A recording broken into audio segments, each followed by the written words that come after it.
What's going on? What's happening, everybody? Oh, Mel. What's happening, bro? Figured I'd show everybody that StreamYards has gotten better. Their opening sequences, the things you can do. It's basically a program in itself to run itself. You can do all your fun shows now. This better be good, he says. I don't know if it's gonna be good or not. I'm just here to chat and have some fun, man. I'm I'm feeling a little bit more lively today. I've been drinking my tea, which is good. Tea keeps me lively. Shaved again, did all this, and yeah, so getting ready to do a bunch of battery mods today. I've got the Parrot Bebop finally charged up after not flying it for what, like 7 months, something like that. 7 months. Jose, you'd be happy to know I'm pulling out the Bebop. I'm doing good, man. I'm surviving. I'm getting better. I can't complain. Brad Reed, what's up, big boy? What's going on? Yeah, big boy, 69 BTDR. That guy is a laughable stock of laughiness. I can't, I can't, I can't. If everybody knew his background history, you would like not follow him at all. But it is what it is. Big money. We got Mike in the house. Ray, looking bald like me. Yeah, I'm getting tired of giving people $20 to cut my hair. It just doesn't make sense. I can just, and I'm done, and that's the end of it. I don't know. I feel like it's Florida. Like everybody should just be bald. Even the chicks, man. Take it all off. You don't need that Corona cut. Take it off, man. You don't need Corona hair. I look like I'm about to go into a rap battle. Yeah, I don't know, man. Not much of a rapper. Oh boy, we got Focus with GK in the house. What's up, buddy? What's happening?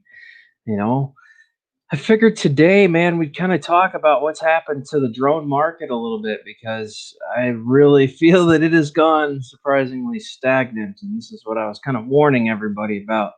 So if you only talk about DJI, then the rest of the companies are going to start to bail out and feel like they don't want to even try to have a go at the hobby grade or commercial grade market in the lower aspect. So that's kind of what I wanted to talk about today. Phantom Flight. I know you guys would disagree with me on this one, but I'm going to go ahead and say that Parrot, Unique, there's a bunch of these companies that have just walked at this point. I wish more people would give these other drones a fighting chance by buying them and talking about them on YouTube and not just totally making everything DJI oriented. It's unfortunate, man, because it killed the market, absolutely killed the drone market, which you can see now. YouTube channels that are normally thriving and doing pretty good are just sitting very, very, very, very stagnant unless they're entertaining you other ways. So that's what we were trying to avoid was a stagnant market. But everybody wanted to just keep saying DJI is amazing, DJI, and now there's no market anymore. So unfortunately, I know Phantom. I'm saying that some of the other those guys don't agree with me.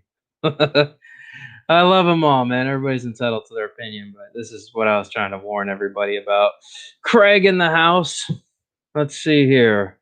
I have steered away from drones. I am collecting computers to work on to give to people for donations. Look at this guy. This guy's being awesome. You got to give it to Craig. Craig's a good guy, man.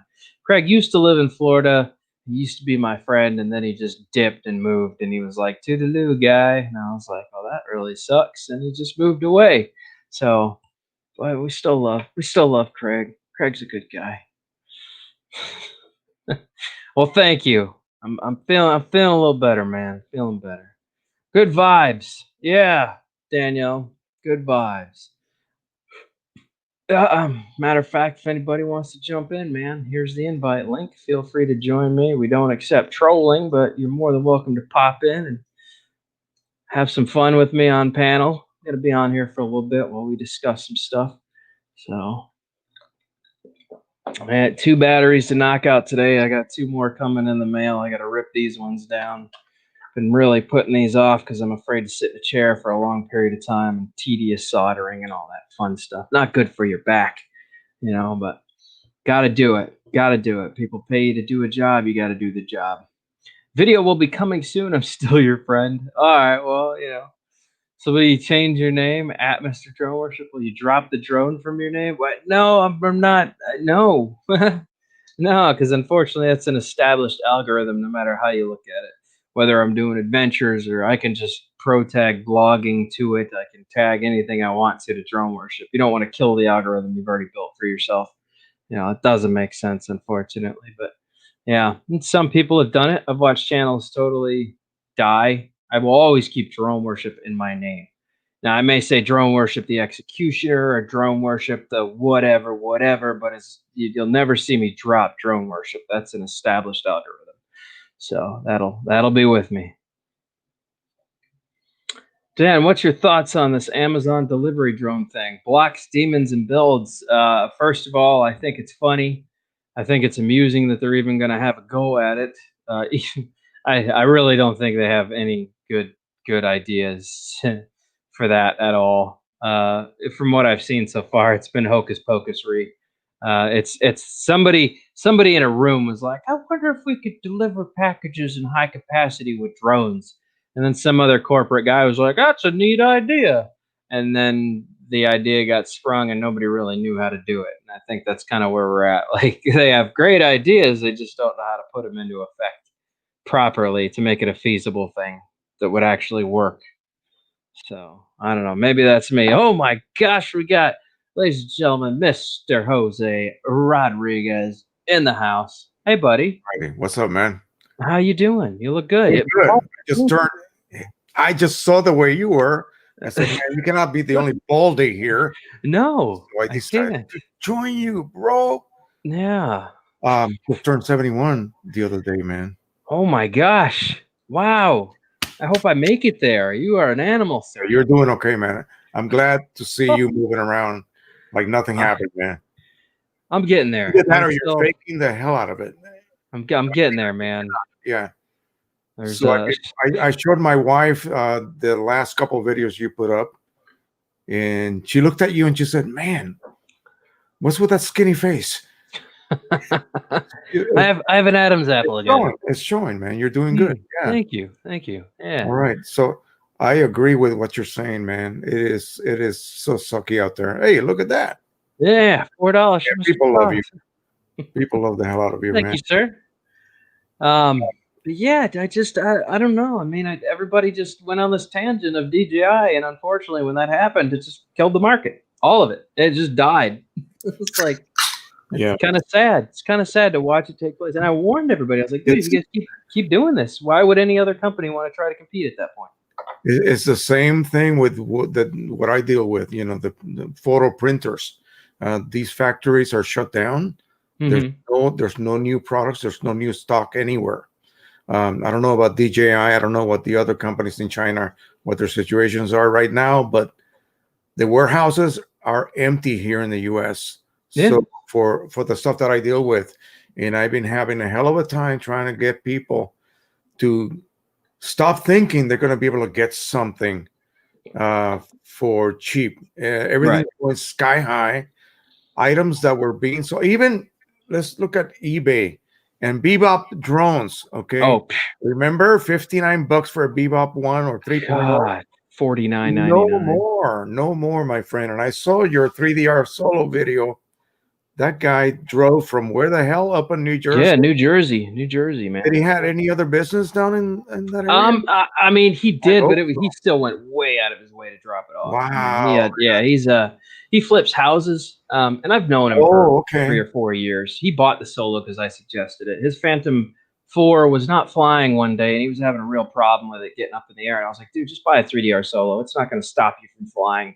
And he bought one, and sure enough, he was able to do the job he needed to, despite the Phantom 4 not flying. So ever since then, he had the Solo, but then he just got out of drones kind of altogether. And it looked like I hadn't even touched it. Yeah, the props that are on are a little beat up. He had a few crashes. How are the batteries? Okay, did they charge? So far, I've only charged one, and it did pretty good. I mean, I took a 7 or 8 minute flight. It still came back at over 60%. So I mean, it's still. I mean, it's a heavy bird. It's 4.5 pounds. So you can actually see the graph drop of voltage, the voltage drop. Yeah. Oh yeah. Nice and linear. Yeah, it was pretty much on point to where it should I'm be. I'm no expert when it comes to lipo batteries. I mean, you're the man, and I learned from you, and I learned what not to do, what to do, how to do it correctly. Um, and I haven't had any problems, even with my. I don't have it here. My Anafi, I took it out yesterday over at my grandson's house. They're building this humongous, I, for older people. I mean, what do you call Hmm. it? 70, 65 and above, or 55 and above. They took about probably 20 acres of woods, cut it all down, and they're building this humongous center. And I've been taking these progress flights every week, showing people, what the how the development's coming along. And Hmm. um, Anafis are supposed to be falling off the sky on their own. Because battery Just problems, they because, were saying. just because they feel like it, they don't Right. like you, Yeah. maybe. Ah, fuck, Joe's taking me back up. I'm gonna fall Not just gonna to, fall. just to screw him. No, it's the batteries, dude. It's the freaking batteries, you idiots. You're not taking care of your batteries. They only have two cells. The design is horrible. A two-cell battery, man. Instead of having a three-cell battery, at least you have a couple of cells that are above that minimum operating voltage that you need to keep that Sure. motherboard working and not shutting off in mid-flight. But anyway, I don't go down below 30%, man. I just don't dare do that. And people are flying these goddamn things until they come down on their own. Yeah. Auto landing in 2 minutes, and it tells you to 1 minute, and then finally it comes down. No, you do that enough, and I assume something bad's going to happen. No, it is. At It least is. expect it, and then you I blame mean, the drone. I You know, never fly my solo past 25%. I just don't.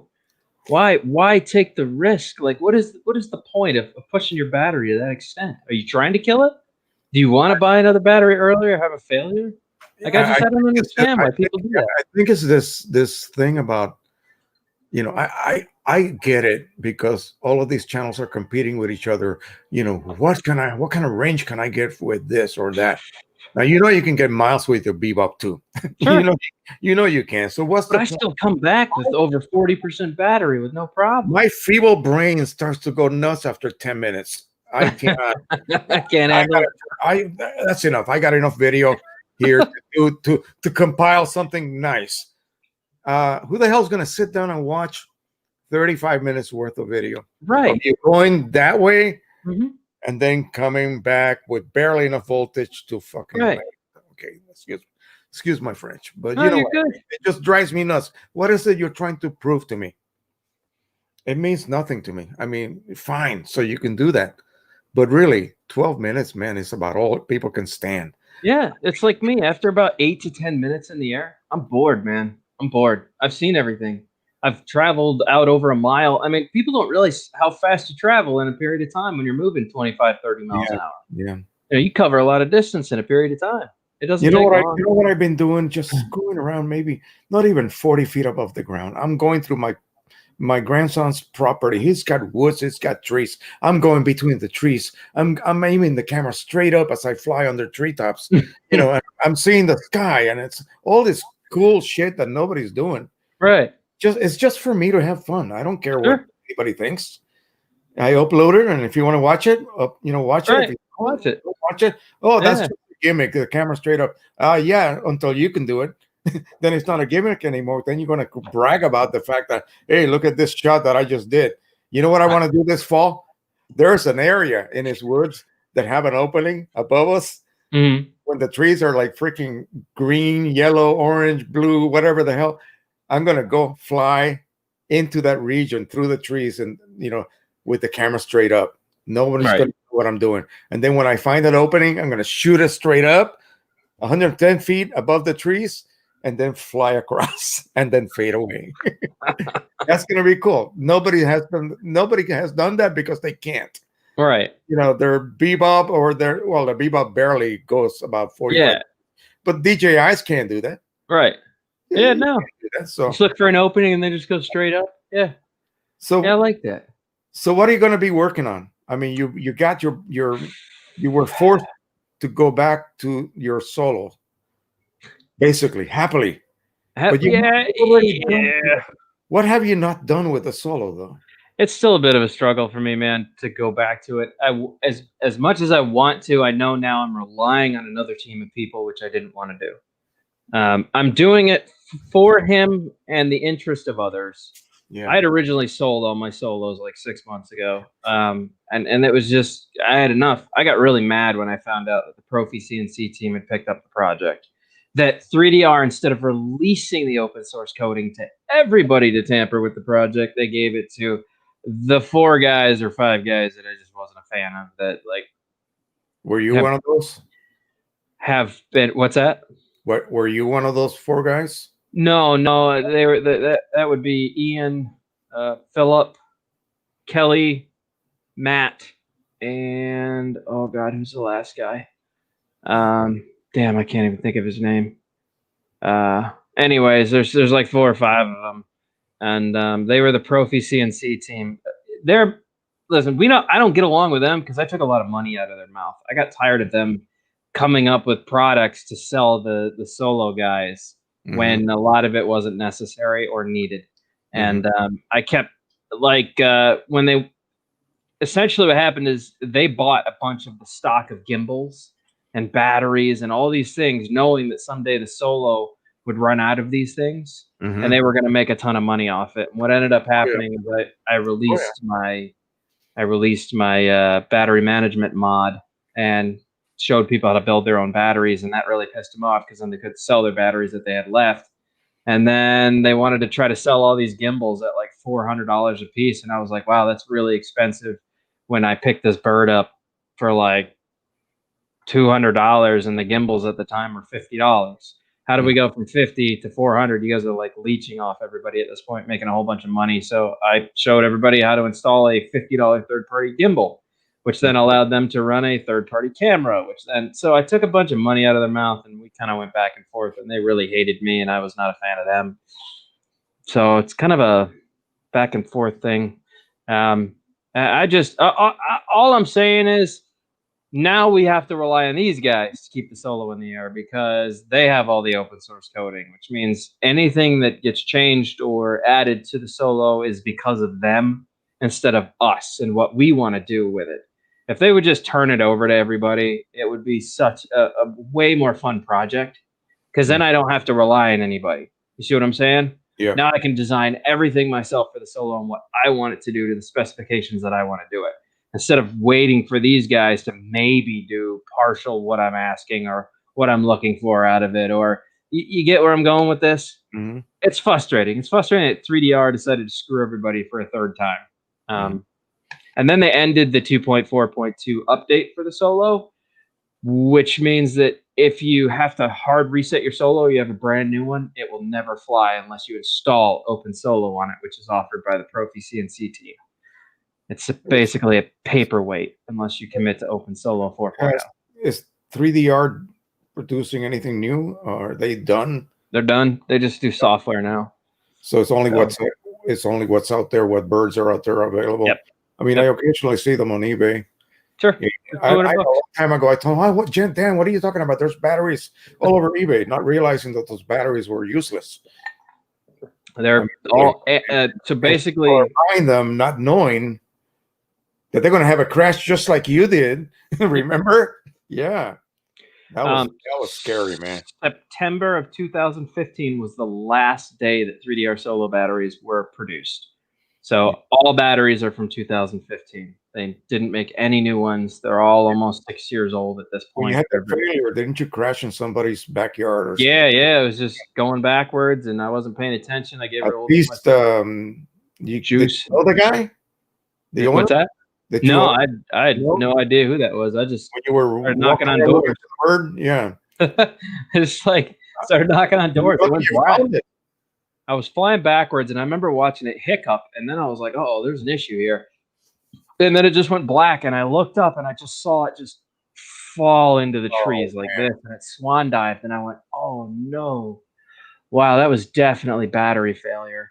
And yeah, I mean, it was. So when I pulled the battery apart, it had 2 big exposed cells that were just exploded inside of it. They blew out, and I knew at that point I was like, "Man, these batteries are really dangerous. This is not good." At least at least you were going full stick up and away, and Yeah. the momentum of the, I mean, didn't it, you weren't hovering, and all of a sudden No. come down crashing. You were, Uh, it just shot away. yeah. Yeah. I was full Yeah. tilt backwards at full throttle, man. I was giving her hell. So, I wanted it to look like a fast, fun shot going backwards over the top of the roof and stuff, you know. had you been messing around with a way to convert the batteries to use a regular available LiPo cells? Of course, with the board, the internal board, all you're doing is you're using the outer case, the internal board, and you're rewiring what, 3 cells? No, these are 4S. These are 14.8. So yeah, these are 4S. Okay. So you're just buying regular RC LiPo 4S batteries that match, I guess, in as close as we can get them. yeah. And then, but when did you start suspecting the problems? Because I know you've been talking about that. Well, no, that accident happened. Yeah, I've been building solo batteries for 3 years now. I knew there was a problem 3 years ago. Nothing new that you just had to come up with. I just took a chance that day, and I wasn't paying attention. I should have looked down at the battery before I decided to start my. And I think I did look at the battery. I think it was fine. I think that's probably one of the calculations I made. I think when I looked down, it was at like 72%. I'm like, oh, this is fine. I can do a backdrop. I think what happened is I put too much pressure on the battery. I tried to exhaust too much energy on an old pack, and I don't think it could handle the discharge rating that I was trying to suck out of it amp-wise by going backwards as fast as I was. And I think the battery just went, oh, that's it. 2 cells just gave out. They just couldn't handle the discharge. Is that what they call the C rating? Yeah. Okay. Yep. Yeah. Okay. Got Yep. it. It's a very important thing when it comes to batteries. These batteries only have a 10C discharge rating, so they're not very potent. They're meant for longevity of flight, not power output. So even Bebop batteries are they a little higher than that? What's that? The Bebop batteries, the stock batteries, have a higher rating. Yeah. Oh yeah. Yeah. Yeah, they're up in 25. I want to say somewhere closer to 25. But those are also hybrid batteries, aren't they? They're a mix between like ion and polymer. Are they?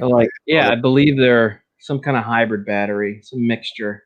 I think the original batteries were like that too. They were lithium polymer ion. Remember? They're like strange. That's some kind of like hybrid battery or something. There's Floyd. Floyd's a good dude. He messes with 3DR like I do. Solid guy. So yeah, I saw a video talking about Parrot and Unique and all the other companies, Hotel. What's happening with the Evos? Are they selling well enough? I got a buddy that has a gallery in just outside of Philadelphia. His name is Rusty Nelson. He's a photographer primarily. He just got into drone flying because he wants to capture from a different point of view storms. So he's a storm chaser, right? He goes with his friends out to the Midwest, to Kansas and Oklahoma and all those places, and photographs freaking tornadoes and all that shit. And bought an Evo 2 Pro that finally, it was during the pandemic, so it took forever to get it. Sure. So he got the 6K camera on it, and he's just learning how to fly. His first flight, he forgot to take the gimbal cover off. So I saw the video, and I'm going like, what's with all this freaking jello? What's happening here? Right, what's happening? Your center is really blurry, man. What's going on here? Yeah, he then admitted as he landed it. Oh shit! Yeah, I got to take this little plastic cover off. I forgot, and then all of a sudden he realized, oh, so that's how the gimbal aligns itself during the boot up process. Yeah. Oh my gosh, he's learning, but yeah, he loves it. He loves it. Absolutely, literally flies itself. He says he was not even aware that he had to. I mean, he didn't realize how simple to fly these things are compared to something like a Acro. Okay, where you have to, it's like flying an aircraft yourself. So yeah, he's very satisfied with it. He took some video in an area where he could fly at in Philadelphia. Is totally, closed. Right. But So hopefully the next time he goes out west, he will be able to then. Oh, his photographs are incredible, man, Yeah. incredible. So he's got a gallery, and like I said, that he shows off all of his work. But yeah, he's getting into drone flying. I said, well, you need something. I suggested to him Evo, and I didn't know he was going to buy the 6K. So because what else can you buy? DJI, right? I mean, Well, and that's the thing, is that's where I'm at with for all what this. he wants. He wants to take stills. Right. That's what he wants to do. Yeah. But like I said, so there's only two other companies really in my mind having a go at it, because I'll tell you what, Skydio is now military contracted, Oh, so really? they're totally different now. They're not the same company that they were. They're not going anywhere anytime soon. But like I said, I also don't know if that puts them in a position where they are going to be a competitor for DJI, or if they're more worried about taking on military contracts than they are the general public. Mm-hmm. All right, give me 1 sec. Ron, I see you sitting in the green room, and I want to let you in, but I don't know if you have earbuds in, because there's not going to be any echoing in this show today, buddy. What does that mean? You can mute the YouTube feed and just use the StreamYard. That's what I don't want to hear echoing, because you kill my show every time that happens, bro. Do I sound okay? Yeah, you sound fine. Okay. Yeah. Oh my God. Oh man, what were you guys doing the other day? Where you had a screen and he was in his car. What were you guys doing? I didn't watch the whole thing. Big screen, he was in his car. Yeah, just not even a few days ago, you had a video where Ron, you were home. Ron was doing something in his automobile truck or garage. I don't know what it was. Oh yeah, where he's chainsaw. What were you doing? That's where he's at right now. He's in his chainsaw garage. Okay. Oh, there's the stupid chainsaw. Speaking of the devil. Yeah, I just talking. A couple of minutes. Does he have? Let's see. Celsi, it's good to see you too, man. Yeah, I guess where I was going with that. Anyways, to get back on topic here. My thing is, Parrot gave up. We know that they went strictly commercial. Parrot flopped and just said, "That's it, we're done." Commercial. Then you have Unique, who came up with 2 drones. Both of them are an absolute failure. Nobody bought them. They just gave up as well. I haven't. When's the last time you heard Unique was putting out something? Nothing. Dead on arrival. Every video at least a year old. Right. Yeah. So it's done. Now you got this. What was that stupid Evolve drone that just sucked back there on that table? I mean, right there. Yeah. What is that thing? Typhoon. The Typhoon. That's right another. Yeah. That's another one that's still. Typhoon H5, whatever the hell. You know, those were the only professional ones that they had, so-called professional ones. Right. I don't hear anything about them. Our local hobby shop had one. Yeah. $1,800 for it. Well, was that the Typhoon G that you have there? No, that's the Typhoon H is the hexacopter, right? Q500. Q500. There's 2 versions of that. Yeah. 3 versions of it. Yeah. There's a white one, there was black one, and one with a GoPro. Yeah. The GoPro one was the G, I believe, and then the Q500 had the built-in GO3 camera, the CGO3 with its own, gimbal and all of that. Yeah, correct. It's actually pretty good. I mean, what can you say? It's a big. I call it a pendulum. That goddamn thing just does. I remember a video you shot. You flying around your local high school track. Remember that one? Mm-hmm. You gotta, I go back and look at your old shit. Okay. Yeah. From the very beginning. And I go, wow, the evolution, man. You got a lot of stuff. But then I got the Solo, and it wasn't even comparable. Oh no, the Solo was an animal compared to the. It was like leagues ahead of the.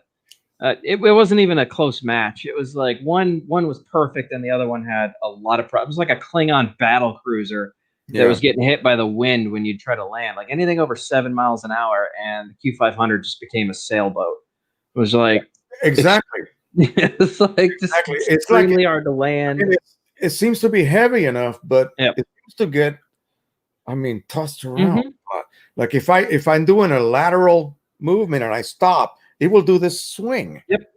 And I remember a video, somebody did a Phantom 4 against the Q500 inside a big old gymnasium, and they were doing crazy shit in there.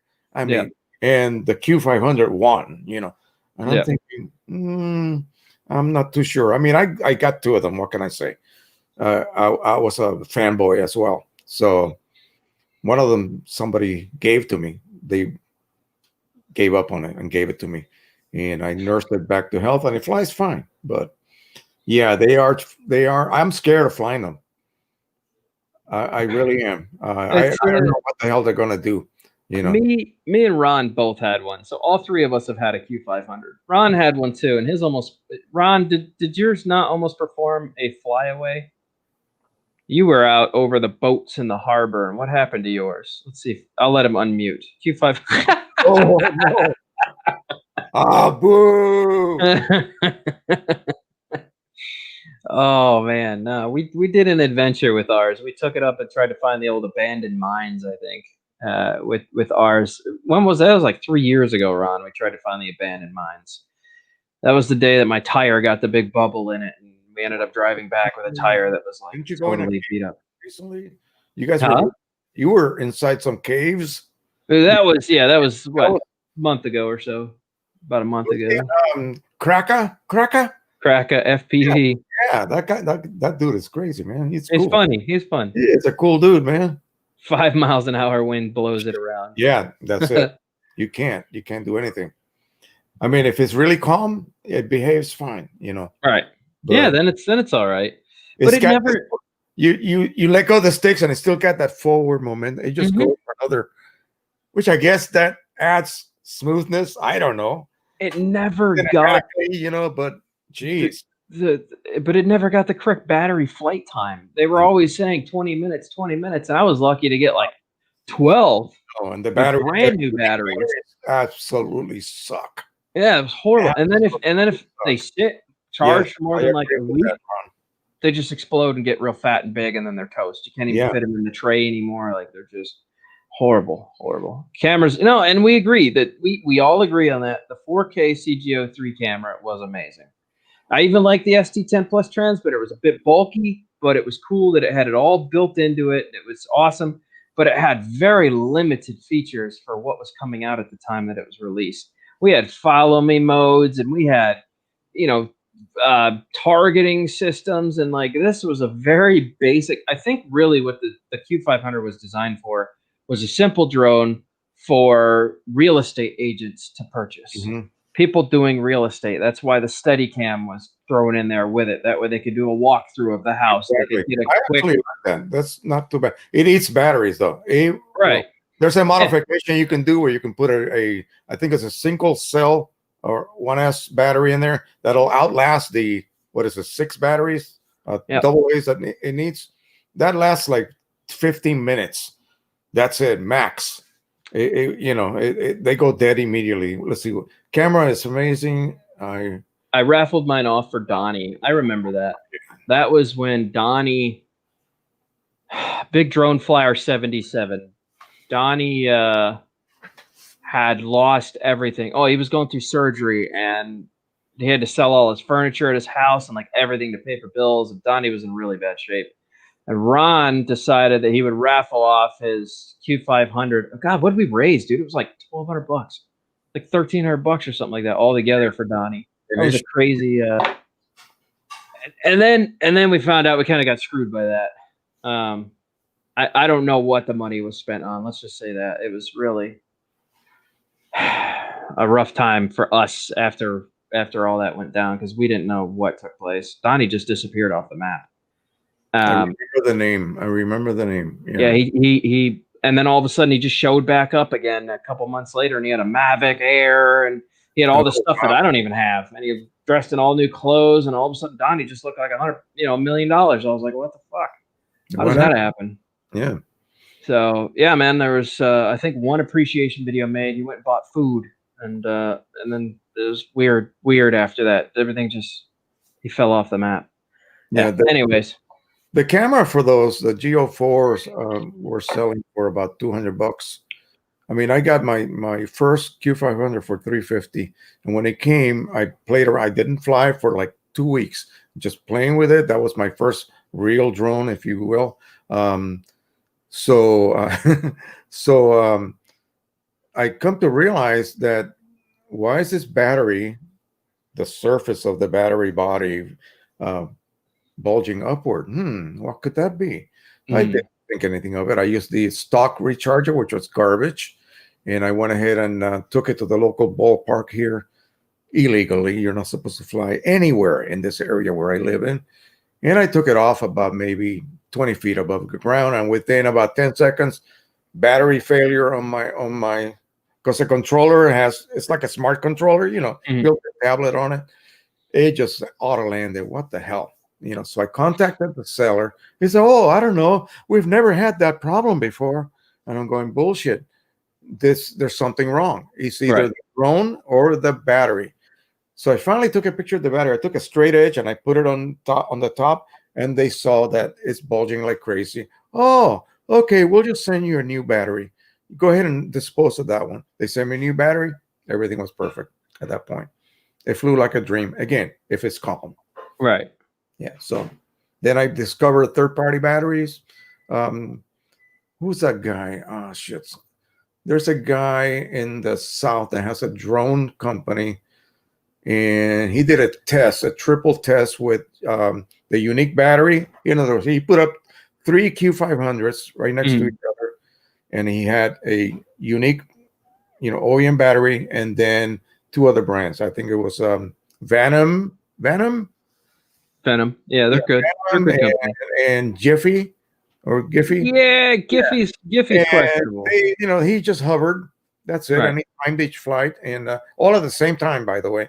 So he had a little tablet with a timer going off in the foreground. And yeah, the Unique landed first, and the other 2 batteries outperformed it by only a couple of minutes. It wasn't that big a deal. But yeah, swelling. They swell. Yep. That's even if you treat them perfectly. I mean, you can treat them perfectly. Yeah. Balance, charge them every single time. Yeah, garbage. Ron's asking to get kicked out of the live stream with this kind of comment stuff. Hubsan rules. I don't know about that. At this point, I'm being a little hard on Hubsan. They have come a long ways. They still suck with their firmware updates. They just are so old school with their firmware updates. They really need to get their act together with that kind of stuff. If they would do that, I'd be a little more on board with Hubsan. We've come a long way since the 501S. But I don't know if the Phantom 3 was the best. It was an okay drone. It was a good drone. But it didn't compare to the Solo by any means. It was very basic. You couldn't change your camera. You couldn't, there was so much that you just couldn't do with the Phantom 3. Now the Phantom 3 4K version was pretty good. That was probably the best version, the SE version of the Phantom 3. And then you had the advanced. So I think if we're, because one came with Lightbridge, the other one was Wi-Fi. I mean, Ron, you got to be more specific here. Which Phantom 3? Yeah. We're drone people, man. You always talk about having to stick to a proprietary system and not have open source or the ability to use other options like a camera, for instance. Right. Why limit yourself? I don't understand. Why would you want to be limited by something? Because then you have to keep upgrading. He doesn't have a mic today, I think, right? Well, no, he echoes if he turns it on. Oh, okay. Solo is good, but you need GoPros. Duh. Yeah. That's what made it fun. Yeah. But you didn't need a GoPro. Technically, you could install. Work with like a GoPro replacement? It'll work with anything that you can hook an HDMI cable to. Okay. So if you wanted to run a DSLR, HDMI, yeah. Yeah, you could install a DSLR camera on the bottom of it and take professional pictures, like real professional pictures. That's why I said the Solo was in a league of its own, man. It was far superior. Duh, it's more money. What?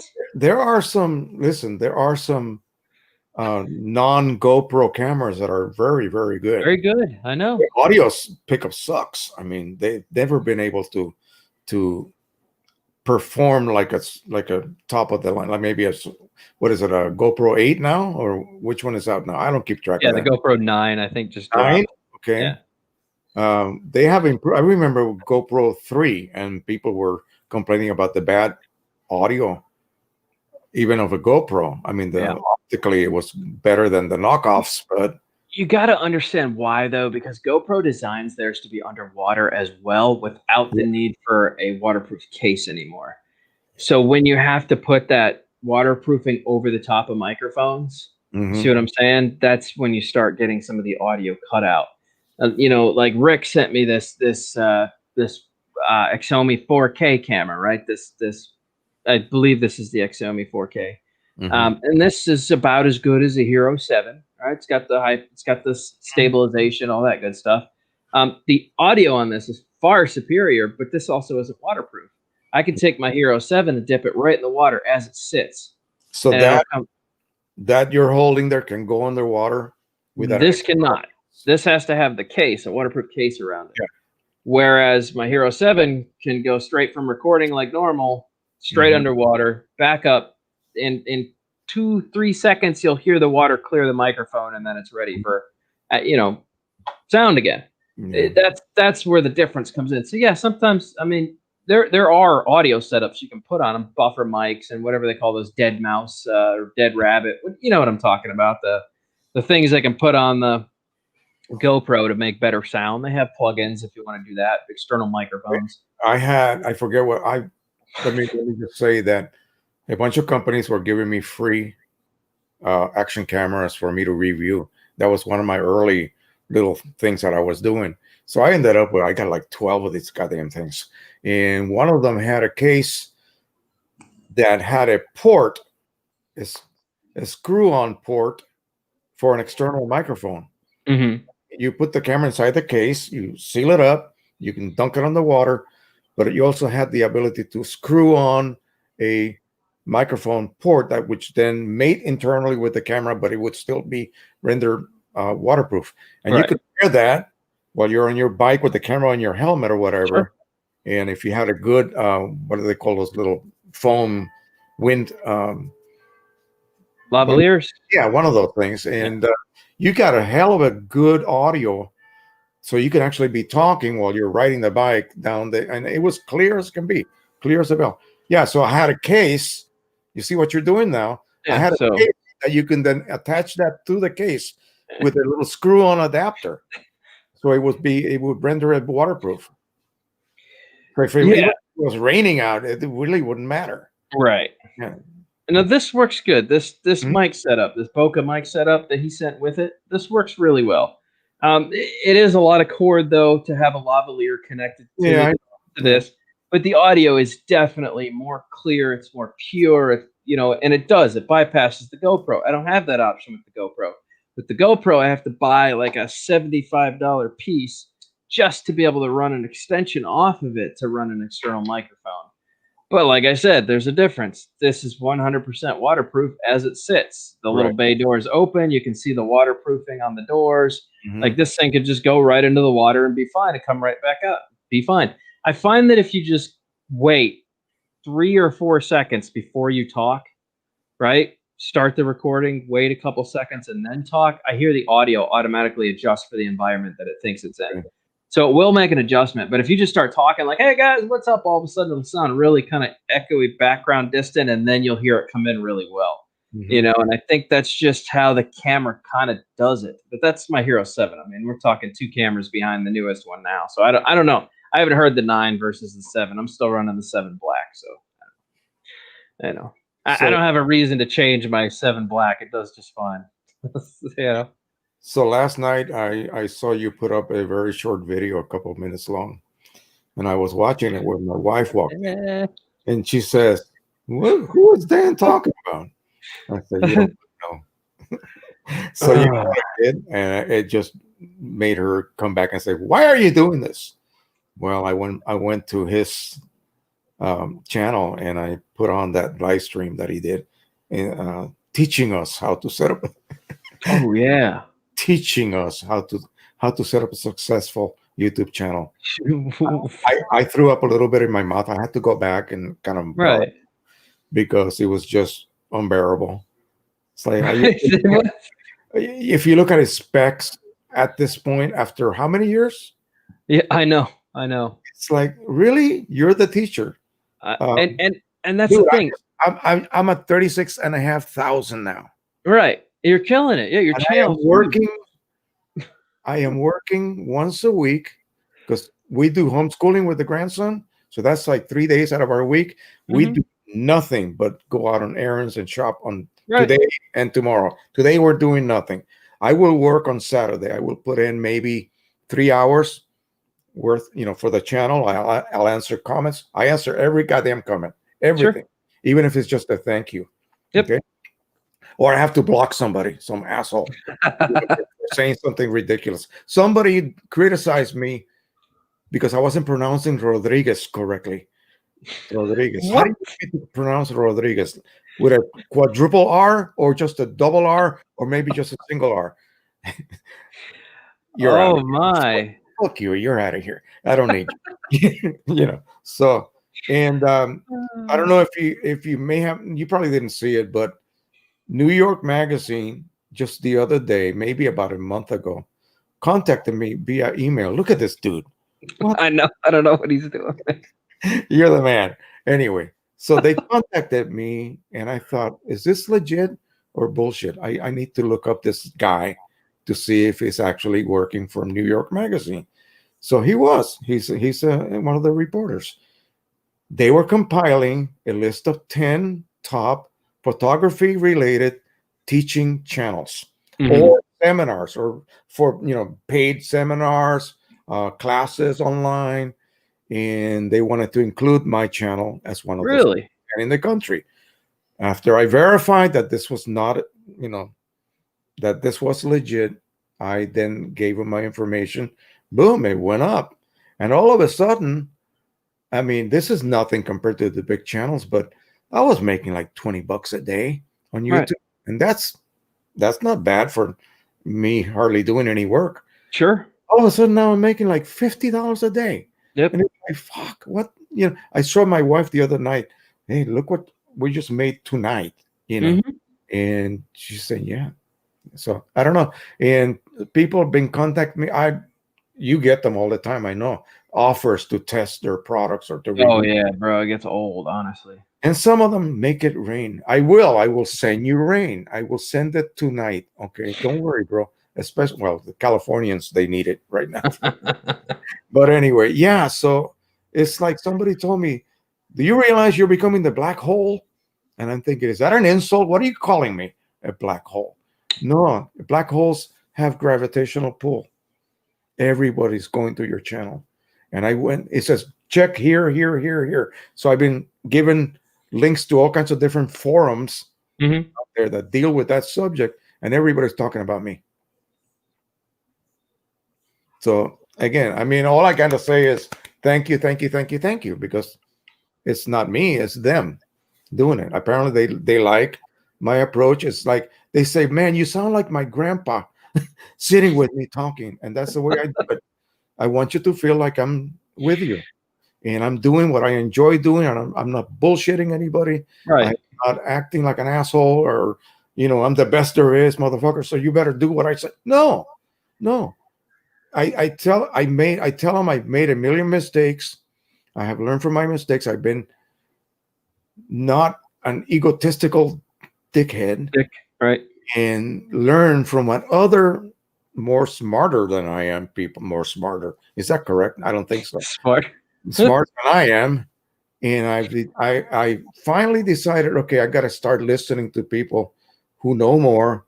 That way I will learn and then I can pass that information on to people, just like you do with the hobby side of droning, not just get it out of the box, set it up. Yeah, now I'm fine. Woo hoo hoo. Wow, look what I'm doing. I can fly a GPS drone by myself.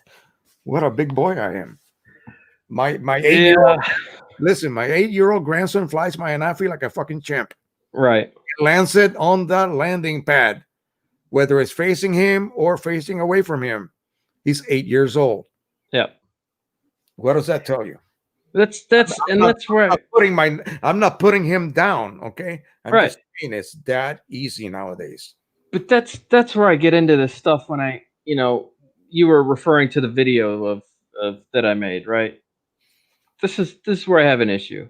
These guys read about drones. They don't really know about drones. They're not like us. Like if we had a problem, we would tear ours apart ourselves, find out what was wrong ourselves. Ron says, hell no. Well, Ron's not though. That's why Give it to him. You give it to Dan to tear down for you. If you want to fix right. Dan, you froze, bro.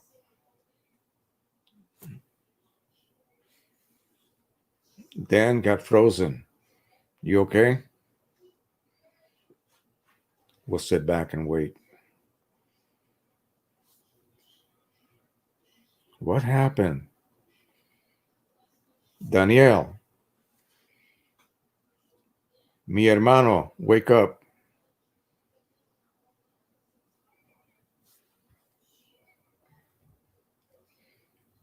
Ron, you're not frozen too, are you? Uh-oh. Dan didn't pay his cable bill.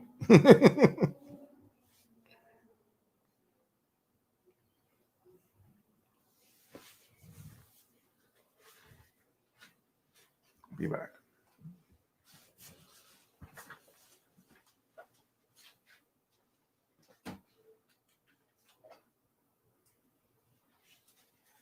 Well, that was annoying. Sorry about that.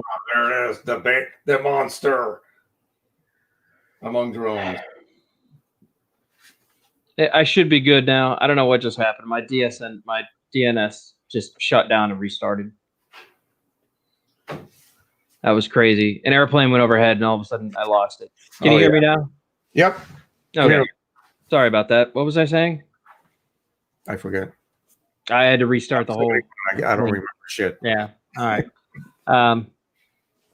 Got it. I think I was saying I like the challenge. I like the challenge of fixing things myself. I think that's what sets us apart from just drone people who review things and actual hobbyists that understand stuff, that like to dabble, that love to find out how these things tick, as opposed to just reading about them and then spewing that information back out to other people.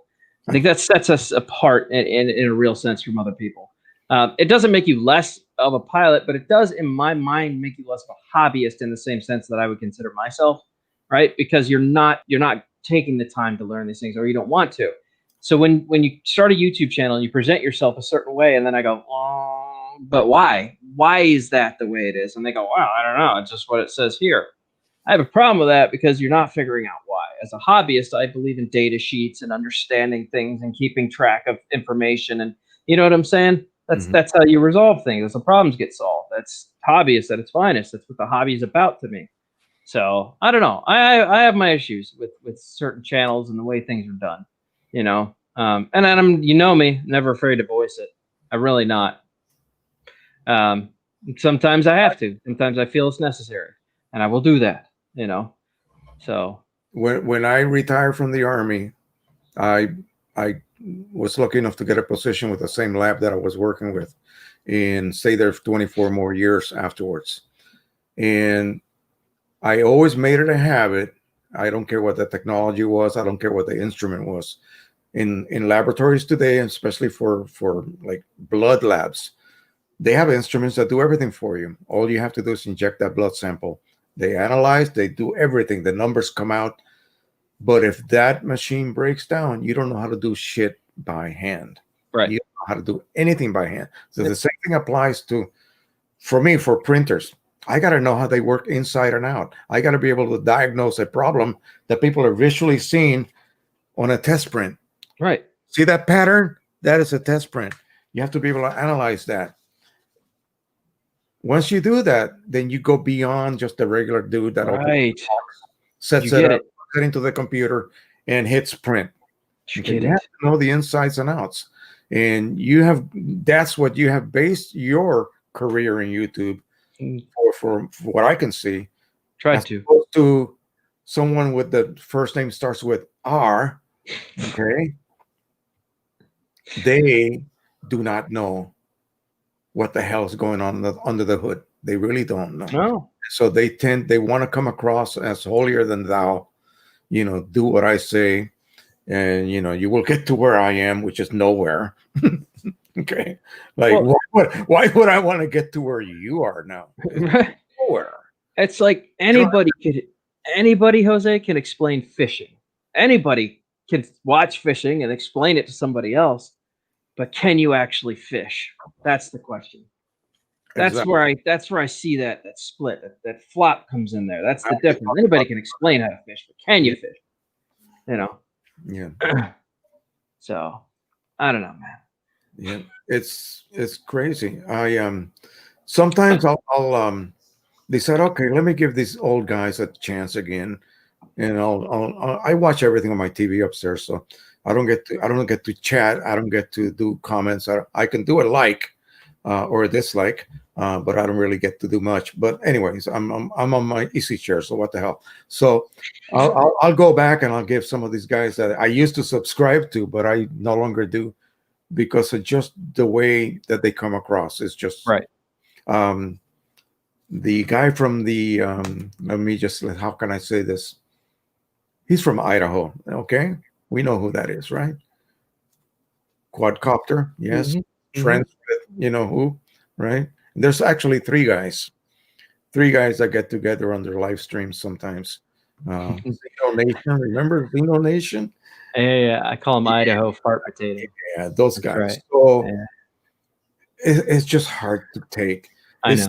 It's like they feel that because it's like you and I and Ron getting together, and we're the only people on the whole freaking planet that are out, no, have the authority to, or you know what I mean.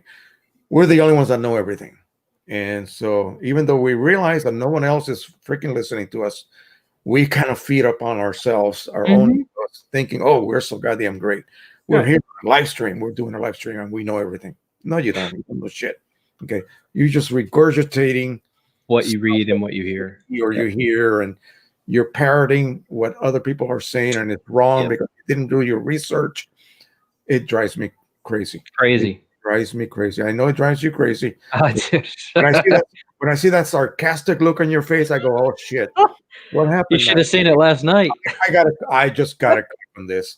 Oh, okay, I know what he's talking about. Yeah. Oh man, I was watching that show and I was like, no, no, what? No. Oh no, I turned off my movie. I went.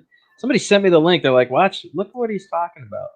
I was like, oh my god, I have to weigh in on this. This is crazy. And when Idaho guy was sent a gift package. It was a huge box with about I think it was like 5 or 6 toy drones. Some of Hmm. them were had to be flown by acro mode because of the controllers. You know, there's no auto hover. In other words, you know what I'm Sure. talking about. I'm Yeah. not expert on that either, but he didn't know how to do any of this shit. Hmm. Didn't know how to fly a Bebop too. Did not know how. And I'm thinking, dude, goddamn thing flies itself. Self. You know, it's like, shit. Yeah, and he's like, well, I don't really know. I really didn't get a chance to test. Why did you even start filming the goddamn video if you did not read anything? You don't know Mhm. where anything connects. You don't know how to do the app. You don't know how to. And then he blames it by being an inferior product. Yeah, don't give me that shit. I don't go for that. If you see, to me, a great photograph is because of the photographer Sure. and not just the camera and the lens. I can give you a $15,000 camera and you're a Hmm. shit photographer. You never it's gonna be a crappy picture. Yep. Um, video cameras the same way. Flying drones the same way. Mhm. That's his Oh yeah. that's his MO. Okay, well, I'm gonna get the camera a little bit closer. Oh shit! No, he doesn't know how to. He doesn't have any finesse. You know, No finesse. whether you're a pincher or a thumber, you don't have any finesse, and so everything you do is just, I mean, unbearable, unbearable. Mm. Yep. I mean, I should probably there's things I should take my time with a lot better. I'm sure I get killed by people when it comes to color grading. I literally don't color grade. Some of my videos, I'll go through and I'm like, I could use a little enhancement.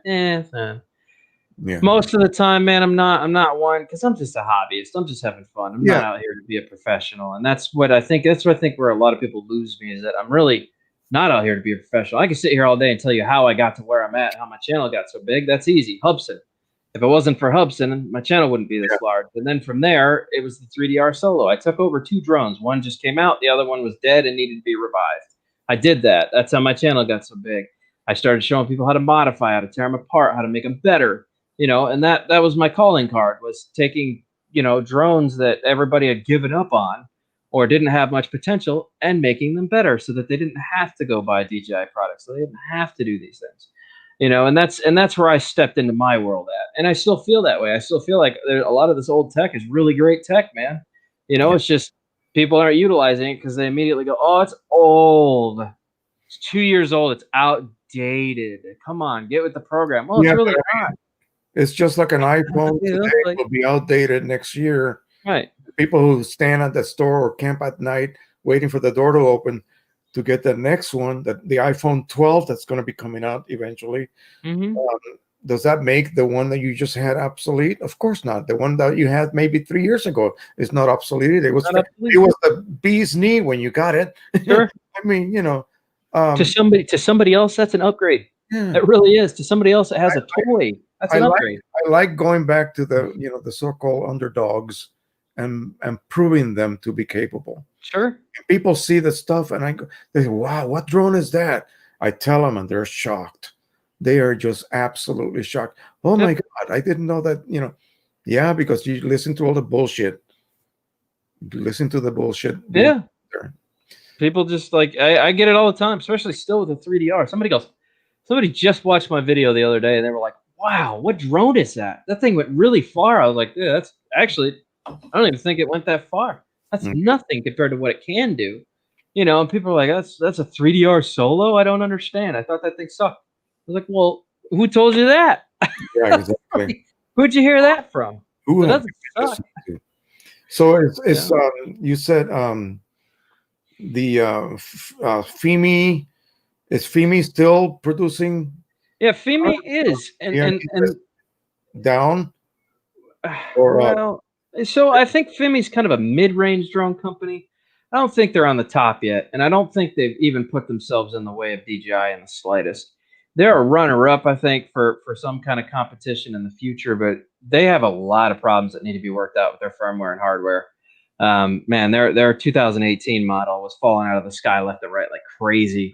Not to shine on Parrot with the same thing, but at the same time, man, this was due to their ignorance and not paying attention when they were building these things and what So they were doing with the and firmware. the Xeno models are there.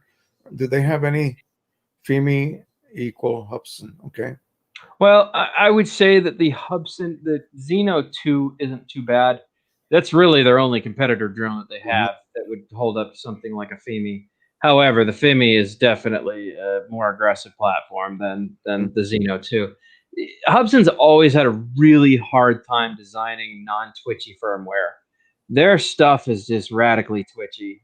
Their drones crab walk quite often. You could push forward on the stick and it'll always go left and at an angle. Yeah. They have a known history of crab walking problems. And I think that's just their software team, their development team. They need a bunch of new guys to just come in and wipe the developer board and start over from scratch. I think that's what needs to happen. Battery mod. What about battery mod? Agent K, what's up, man? Did they Got ever rid of Bossman. I'm back. remember the screwy way to update the firmware where you had to use a open up a little door and stick, what was it, like a paper Yeah, clip? like a pin, a paper clip. Yeah. I had to do that. Oh, Why did they make that so difficult for the consumer to do? that's what I was saying. That's such an old way of doing. Like they were doing stuff like that in But guess me, Jose, that 2012. they use auto on camera drones, not taking advantage of what the camera can. Yes, absolutely. I agree. Yeah. That's the same thing with a still camera. The same thing with a still camera. When we went from pocket point and shoot cameras to everybody now has a DSLR. Yep. They have that dial on the top that says auto. Take it off the freaking auto and learn how to use your f stops, learn how to use your shutter speed, and the combination of both, and you'll be much happier, believe me, Yep. on your results. Auto white balance. No, don't use auto white balance, please. Actually, learn how to. this And- brings me to a really good point, Jose. How would you feel about doing a live stream for everybody in here currently, talking about f-stops and shutter speed and how to understand them, proper lighting throughout the day? Because you know cameras very well. Especially, I was watching Jim's Tuesday night live stream. Last night? Yeah. And they were talking about that. They were talking about HDR. They were talking mostly about what YouTube does to the videos that you upload to them. Right. And that I am not quite sure what the hell they do to really screw up the quality of your video. I don't know what kind of compression algorithm they're using. I really don't know. But often what I have to do literally is to upload today, then delay the publishing until maybe this Saturday. And by then I will not have compression artifacts in my shadows or anything like that, especially when the dissolve. You get all that. We used to call it JPEGing back in the day. So it's a blockiness, right, due to compression, over compression of your video, and it apparently takes a long time, several days, in fact, for it to be able to then go to the higher resolutions, because it starts off with your like 720 or 720p maybe, and then maybe HD 1080p, and 7K if you. I don't do anything higher than 2.7K at all anymore. It's not worth it. It just doesn't really matter. And my Bebop 2, God, fantastic looking. Fantastic. Video. I know. Fantastic. I view it on my 4K TV, 55-inch TV. It looks fantastic. I've always been impressed by it. Like, holy crap. Then I look at something that was shot, on 6K or 4K, and I'm going like, mine looks better. And mine is Bebop 2, the crappy Bebop 2 that 1080 at 30 gives any credit to. Unbelievable. God, I still don't understand why people think it's a toy. It's not, dude. The amount of technology that's in the Bebop 2 is ridiculous. Absolutely ridiculous. I don't think people gave Parrot enough credit, man. They were actually one of the front runners of drone tech. They were the first company to put a optical flow system on a drone, as well as a sonar sensor. Keep talking. I'll be back. Yeah, they were one of the lead in the industry of drones, man. So when people say that Parrot was toy drones, man, they just had no idea what they were talking about. They clearly had no clue about technology. So, here we go. Yeah, I guess I got 3 of these. I got 3 of these, and I got 5. No, I got 6 3.0s. I got them for $50 each. Couldn't understand it. So, how the hell do they do this, Dan? You can hold this, connect to your phone. You got your drone on, and you do this. I could turn it all the way around in a circle, and it never changed direction. Horizontal. Nope. Why in the hell have other companies still decided to continue with the mechanical gimbals? I just don't get it. Could never figure it out either. I thought the future of camera drones was going to be. They do 2-axis gimbals, and then the 3rd axis is, electronically stabilized. I know that. That's what Parrot and Afi does. Right. But why doesn't DJI introduce anything like this? I've still yet to figure that out myself. The Mini, for instance. Why do they insist on a mechanical gimbal on the Mini? You could do this, or this is proprietary, and no one can use it. Is that the reason? Well, and that was French stabilization. Is it only owned by Parrot? Is it patented? French design. It may be. That might be the case. Let's see. I will say this: the Parrot Bebop 2 has been out now for almost 5 years. No, it has been 5 years. It's been out since 2015. It came out the same time the Phantom 3 Standard, the Hubsan 501S came out, the Phantom 3 Standard, and the 3DR Solo. That's what you used to work on a long time ago, man. You and a few others, the 501s. Yeah. Yeah. Oh, yeah. Well, because for the price point you got them for, fucking $200. I couldn't afford a Parrot Bebop 2 because they were very costly at the time they dropped. Yeah. They were upwards of almost $600 at that time. And it was like, oh, I could have a Phantom 3 standard for 500, or for 600 with a Sky Controller 2, I could have the Parrot Bebop 2.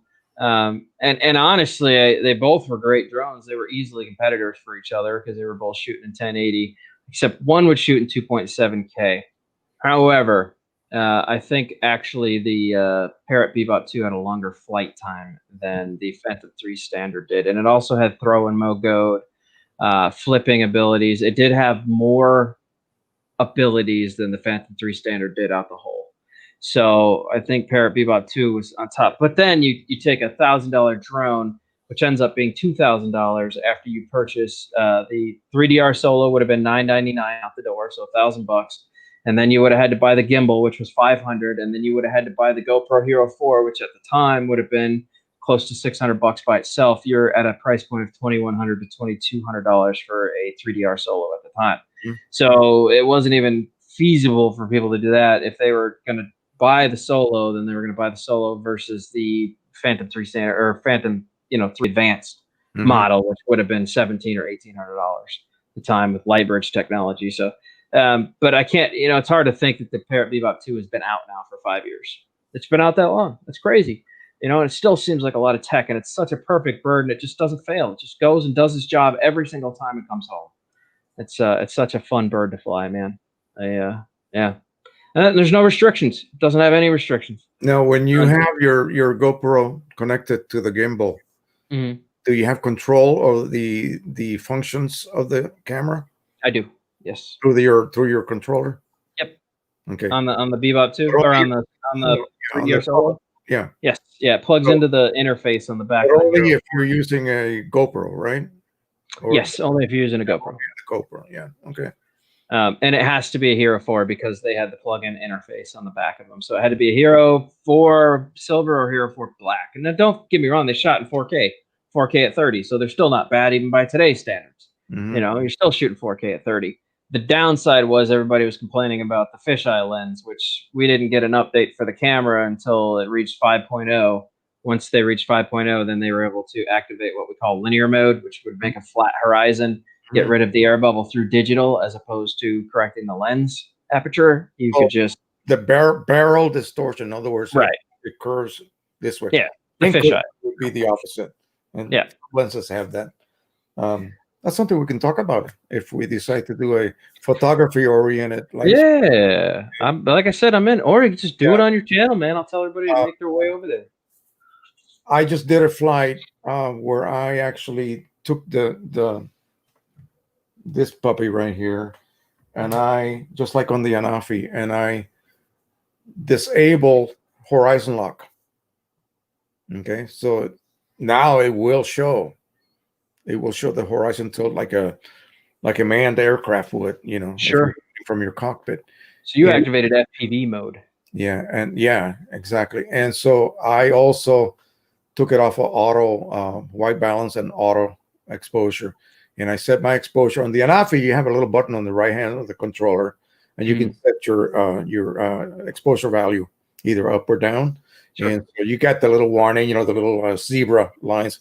Meaning your highlights are over the cliff. They are beyond retrieval. So you got to back it down until you begin to not see those lines anywhere. In photography, we have a term for that. We'll get into that some other night. But anyway, and what that did for me was that my exposure of the video as I was flying through different areas with different lighting did not change. It was locked. Right. And I got that beautiful flowing type flight where it wasn't just something mechanically just rotating on its own vertical axis, never tilting, never moving. Just, you know what I mean? It took that static look and made it look like, wow, this is Joe's flying an airplane, instead of a drone. And it's just a different look. And I did that for that construction site. Wow. It really did make a difference than just document. I'm not just documenting. Right. Oh, this used to be dirt, and now there's the foundation of a building. Yeah, it just added a little bit and you don't even have to realize it. It just kind of hits you Yep. psychologically, and that makes your video a little bit better than just going up and going that way to the corner Yep. of the corner of Heroes Park and then turning around and then coming back. Yeah, I mean, and Do something creative to show me that the drone that you are showing off in comparison to another drone is capable of. Let me just tell you, it doesn't just take off and shoot video. This is what you can do with it. See, that's what is lacking. Well, don't forget the Bebop 2 also has the capability I've to done run the LTE 4G mod on it for Yeah. unlimited range. Oh, yeah. Yeah, so it's got a whole, like, when you get bored and you want to have some fun, just give me a call. Because there's two upgrades coming that I want to do to one of mine if I can get my hands on another one. Like I said, I got Bebops coming out the ass, man. So at some point, I'll get my hands on another one. I should have just kept my old white one. I had two of them. I had the red one and the white one. I should have kept the white one. I saw these offers on eBay and it was ridiculous. I said, okay, YouTube made this much for me this month. I got to take a portion of that. I just got to get another one. And often they needed to be reset. They needed to be updated. They needed, Right. One of them came with a bunch of videos still in the internal memory from the people that owned it. And then it had a little test video that the seller did. And I thought, okay, this is interesting. Let me look at all this shit. I just wiped it, because Ron gave me an SD card one time. It was full of stuff I wasn't expecting. Yeah. Right, Ron? Where'd you get that SD card, buddy? That was some weird photos on there and videos that I never wish I ever wanted to see ever again. So what do you think is going to happen to the market? I think it's going to keep dying. Talked a lot. And I think it's going to keep dying if people don't. Hotel is the only company relevant right now against DJ. I think Fimi is on their way up. Alltel's there. I think they are one of the competitors. And like I said, I'm kind of writing Skydio off at this point because they're government contracted. So I don't know what to expect from Skydio in the future. I will say the Evolve, the X Dynamics company, is trying to have another hack at it. Their first product sucked. I don't expect their second product's going to be any better, especially for the price point they wanted for the first one, which was astronomically high for some weird reason I can't fathom. I called them out big time. I was not happy about that. And Hubson's just doing their normal thing.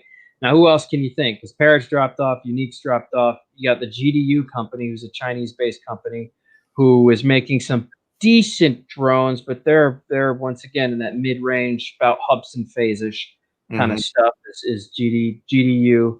And other than that, man, I can't. There's not many other companies I could think that are just producing at all. Other than that, it's FPV, man. FPVs. Yeah, well, there's still some toy drone companies out there. Yeah, your $60 drone for kids to fly. I'm talking like hobby grade or hobby grade, commercial. What you see at the hobby shops when you go to a hobby shop, we have a Hobby Works store here near me, and they have their a variety of drones besides your regular RC airplanes, which hardly anybody's flying gas RC anymore, right? They're all electric now. Yeah, pretty much. Who was it that made the Dolby? Wasn't that Zero Tech? Wasn't that what that thing was called? The Zero Tech Dolby drone? Let me show you. They sucked. The Unique Breeze was also garbage ass drone. That thing was just. Look at this. Look at this little puppy right here. It's fun. This piece of shit flies. I bought it for $5. And then I said, well, I got to find a controller for it. So I found one for $12 on eBay. And this thing is fun to fly. Does it have strike gears on the bottom? Yeah, it's just, I actually modified it to put a larger capacity battery here. So I put Velcro on my batteries and I attach it to the bottom, plug it into the wire, boom. And I'm flying. You can just take it off and it's all acro, by the way. So is it really? Yeah, it just flies like crazy. Dennis, it's good to see you. The answer to that is Unique. The Unique. And the Zero Tech Dolby was the biggest joke of the market ever. Typhoon H. Typhoon H was Unique, and they had their last two drones that they came out with tanked miserably. I got a question now that she Was that a she or he? I really didn't look. Dennis, that's Dennis. He's a dude. Um, the Typhoon H blah blah blah blah with RealSense module. What was that? That was like an initial Intel Intel RealSense module. Yeah. I saw a video. This dude flying one in a playground full of equipment. Yep. And he had that thing looking for him, literally. As he moved in and out, hiding behind it, the drone would just follow him and try to find where he was at. And I thought, wow, that was about a year ago I saw that. It was like, shit, this is interesting. But then, you know, I kind of lost touch. I got the and so once again, that module, I think it's an actual physical module that is installed, right? Is that what? Yeah. Okay. So on the Typhoon H, so it's really weird. They're little oval things that get built into the body, and they have like sensors in them. They're weird. And then they actually say Intel module, Intel RealSense module. We had a chance to test one three years ago. Was it 3 years ago? I think it was 3 years ago, maybe 2 years ago. One of our friends, Grex Whirlybird, brought one out to my Drone Worship Fest, DW Fest that I host down here in Florida. And I got to see it firsthand. Now, he says it's okay, but if you were to try to compare that to something that's out now, well, yeah, it's not even in the same realm. It would be horrible compared to even Lock-On with obstacle avoidance. Now they're doing digital targeting now that's better than RealSense would have ever been. So, but I mean, at the time it was pretty cool. I think it came out like 3 years ago, essentially. But yeah, the problem with the Typhoon H is the company doesn't work on it anymore. They don't host the parts for it, and when things get damaged, they send you to the person that sells the part. So when you have a part that's broken, they don't take it back to the service department now. They give you, when you reach out to the company, they give you a service part number and a contact info. And you're supposed to call that number and say, hey, this burned out. How much do you guys sell the part for? And then they send it to you, and you're supposed to install it yourself now.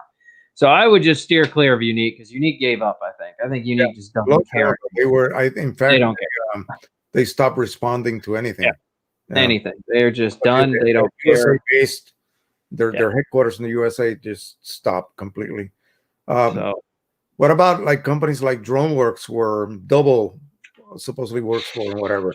Don't they have to do the same shit? They have to literally be like a go-between DJI and the customer, because didn't Jim have a problem with his Matrice? Yeah, you heard about that, right? Yeah, the 110. It came back to him, and it wasn't the same body. Yeah, that's been a huge argument. I mean, literally see that. Hey, this crack wasn't here. This wasn't here. Yeah. Hey, they took the barcode sticker off and pasted it, and it's halfway coming off again. Yeah. I don't know. I don't get along with that. Well, reasons Ian and me don't get along. I had to unsubscribe to him. I used to be an avid follower. Yeah, I used to watch his little Bruce. What does he call it? Wednesday night Bruce. Yeah, and I saw his instructional videos on how to do real estate videography and things like that, and I thought, okay. Then I saw he actually broke it down, what he actually charges, and I thought, dude, how can you make a living? Because in the area that I live in, wow, it would be sky high. I wouldn't charge you less than $1,000 to do a complete shoot. Down there in Tampa, I guess he was getting $150 for a complete shoot, and I thought, that's ridiculous. You're shooting a multi-million-dollar house. Well, no, $1.5 million. Over here, it would be multi-million dollars. Hell, my shack sells for $350. So yeah, I just could not see how he can stay competitive. Anyway. I mean, I couldn't. I'll be honest with you, man. Just building these two will take me a half hour, and this is $100 right here. Why would I take all my equipment and put that kind of wear and tear on it for $150? I'm not going to. It's not worth it to me. Don't care to. There's other ways to make money. I don't need to put my equipment under wear and tear. This is the difference between being a hobbyist and not. I can do these types of things because I learned how to do this type of stuff. So my hobby pays me. That's the difference, is that it's a hobby, Yeah, I get to physically say I get paid as a hobbyist. I'm not a commercial pilot. Imagine, imagine if you did not have that hobby, what the hell would you be doing with yourself? Right. Yeah. So you can say, you can say, well, this hobby saved my life. Right, and it did. I have a video, what, 3 years ago. This hobby saved my life. When you compare it to your medical situation and all the shit you're going through, the only thing that keeps me happy, say if I was alone without a wife upstairs or my grandchildren, my daughter, my son, my other daughter, what the fuck would I be doing without a hobby? Right. I'd be drinking. I'd be, lost. Or, lost. Killing myself. So fuck you, Larry. Yeah, I don't want to get too serious. People don't understand how good a hobby is. No,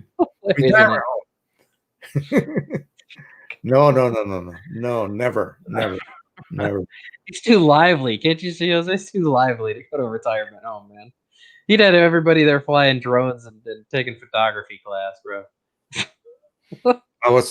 I was flying the other day just in front of my street here. I live in a dead end road, so I'm down at the bottom of the parking lot, and I took it up, and I'm just going straight down the street uphill and then back. And this old man that came walking around the corner. There's some condos behind me and a little walkway that connects you with the other street that actually has an exit.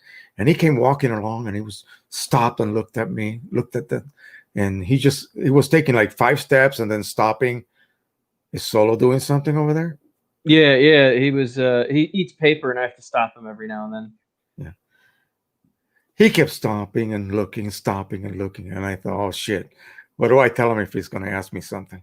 But he was just enthralled. Like, what the hell is this man doing? Yeah. Then I went up the street, and when I turned around, come back down. I'm at the bottom of the street, so I'm doing this on my phone. I can't even see the drone. So right. I got trees and fucking lines everywhere. So it's a miracle I didn't crash it. So he's at the top of my street, and he's still looking up. And I thought, that's kind of cool. Then I had a guy that was see, my street has always been like all retired folks. Now there's a lot of young couples coming in and buying homes there. And this guy with his little daughter, and this is during the pandemic, so they're walking around kind of being very cautious. And they see me, and he comes by and says, "Oh, I got a friend at work that loves those things." I said, "Yeah, I understand why he loves them. These are awesome." And we got into a little conversation, and I was just as I was talking to him, I was doing some buzzing around and showing him. Yeah, I mean, it's just showing people these are not enemies. They're not spying on you. Jesus, I mean, what do I care about what the fuck you're doing in your backyard? I'm just flying around. Jim has enemies. That poor guy. Holy mackerel. Did you watch his video? Did you see what the neighbor did to Jim? Neighbor did? Yeah, that's some crazy shit, dude. Holy fuck. I said, Janine, come look at this. Oh my God. Poor Jim. I would have started like throwing things at the because he was, he was fine. He was recording. Oh, I would have got my paintball gun and lit that dude up. What was he doing? He was testing a camera. Yeah, just buzzing his neighborhood. Yeah, that's what he was doing. I've been to his house, right? It's a big neighborhood. It's huge. I flew with Jim that day. We went out to this massive field. I had a great time. And Jim's property is nice. I mean, he's got a decent place. It's big open area on the backside. There's a huge field. But Jim's got every right. It's a legal fly zone there to fly. But man, when you got neighbors that start screaming that you're a pedo and you're staring at my kids in the pool, like what? See the other gentleman that came up to him? Yeah. And he was talking, and he left without a problem. He understood what he was doing. People just need education. That's all. They think drone. What did you know? The first time that the word drone was used, it was during the Gulf War. Okay. Sure. Okay. We had unmanned missiles, basically, that could be targeted. That's what the word drone meant. And now, instead of a quadcopter, they're using the word drone, which is gives it a negative aspect, because what we know as a drone is this intrusive instrument that flies and will, get into your private affairs. and drop a bomb on you. You know. See, my whole thing, I gave up. I gave up trying to drop the word drone and use UAS or UAV, and the reason why is because the general public already knows it as a drone. There's no point at this point. You may as well just call it whatever they're calling it. It doesn't matter. It doesn't matter. They're not going to see it any other way. They've already made their decision. It's a bad thing. It's evil. It's a drone. So now I just say drone. I don't even say UAS or UAV. I just gave up with all that. And if you look up in the dictionary, drone just means a low humming noise. Yeah, that's what drone means. I keep a few compressed final render videos on my phone, and I will make it a point to show people so that they see what it is. And a lot of people they just have no clue what these things can do. These instruments, as I call them, can do. And once they see, they're fascinated. They're fascinated by it. How much did you pay for that? Every time I get confronted, I become Dan. Because I've had situations with people. Yeah. I've had some lady try to shove me in the water with the controller in my hand on the end of a dock one time. And that turned out to be a nasty situation. That ended up having the cops called. It was ridiculous. This lady would not let me land my drone. I was so uncomfortable with the battery life that was left. And this lady was just put up a massive fight. I was like, dude, this is crazy. Lady, I'm out over the water. You're now endangering other people because I can't land. Like, this is becoming a problem. And then I had the detectives called on me one time. I had to deal with 2 detectives. I was close to a school. Somebody called on me. Some guy in a boat said I was dive bombing him with a 3DR Solo. He didn't know what it was, but he just said dive bombing him with a drone. How do you dive bomb somebody with a GPS drone? How do I physically come down at an angle like this and do that? Like, what? Well, it's just lack of education. People are ignorant. They don't know. They have fears. Right. It's the fear factor. He didn't want me filming him fishing on his boat. That's what he didn't want. So he called the police on me and told them I was like videotaping the school and him and like kids and like just it. And then I talked to the 2 detectives. I was like, this is the dumbest thing I've ever heard. This is so stupid. And I'm okay to educate. I have no problem educating. I will try to educate first. But if it turns into that, like, well, we don't really care, well, that's when you're going to get the other side of me that doesn't care either. And that's when I'm going to lay it all in front of you and tell you to F off. I'm legally allowed to do this. If you don't like it, fuck off. I saw a video where this trio of folks were flying a drone, and this was a little iffy. They were actually in a town next to the police station. They were on the sidewalk. They brought the drone up, and they were looking inside the police headquarters. I remember that video. Yeah, and the sergeant came out. No, this police officer came and wanted to see their ID and everything. They refused. And then finally the sergeant came out and sort of diffused the whole thing. He says, it's okay, man. Just go. And I told the guys that, your guys are not breaking any laws as long as you don't fly over the fence. And I thought, wow, that was close. That was close. That's a really risky one, because I also understand, and this is where I try not to cross lines like that. The reason why I say that I'm not sure the drone pilots should have been doing that in the first place, in my eyes, right? There's no reason to know what cops are driving their personal vehicles. There's a reason there's gated community there, so that you don't, when these cops go to work and they go home, that's 2 different lives, right? The one they do at work, it's a high risk job already, right? I feel that way, right? I've done law enforcement. It's just like, you get it? So I'm on board with their like, hey, look, if I get my truck, I don't need you to know what I drive. I don't this is my personal life is my personal life. If I'm going to work or out of work, whatever, they see it as, because it's a public station, that's okay. But most police departments have blocked out back, because they don't need people seeing what their personal vehicles look like. They don't want to be followed home by somebody that they potentially gave a ticket to and then shoot up their family and kill everybody. These are things that I take into consideration. That's a good explanation. I understand it. I get that. I would never do it to somebody, right? So that's where I said it kind of like, for me, it's like draw a line. You got to draw it somewhere. Yes, they didn't get in trouble. Yes, it was probably completely legal. I don't know if I feel comfortable doing that. You got to use common sense. A lot of people do not have that attribute. They were not born with it. Right. So they do stupid things. I saw one where this idiot down in Florida, I believe it was, driving down the road in a car by himself while he's flying his DJI something or other above him. at like 40 miles an hour, and he's driving and flying his drone. He went, what was it? Something like on and off, changing, swapping battery 26 miles with video. And he got barraged by people. Oh, I'm sure. Fucking idiot, and you're fucking it up for everyone here. And then you go and publish this on YouTube, you dumbass. What are you doing? I mean, yeah. And that's why all of a sudden this past few years, all this FAA shit that has come down, And to me, I look at it this way. Let's see, if I'm at my grandson's property, I took the Anafi up and I got the top of the tallest tree down to the central horizon, and it read 110 feet. So, okay, I know that if I stay less than 110 feet, I am on treetop level, which no official aircraft in its right mind, helicopter, there's a helipad. Right, whatever, try to get that. Helipad just 3 miles away at a hospital. They're not going to be flying under tree level unless they want to kill themselves.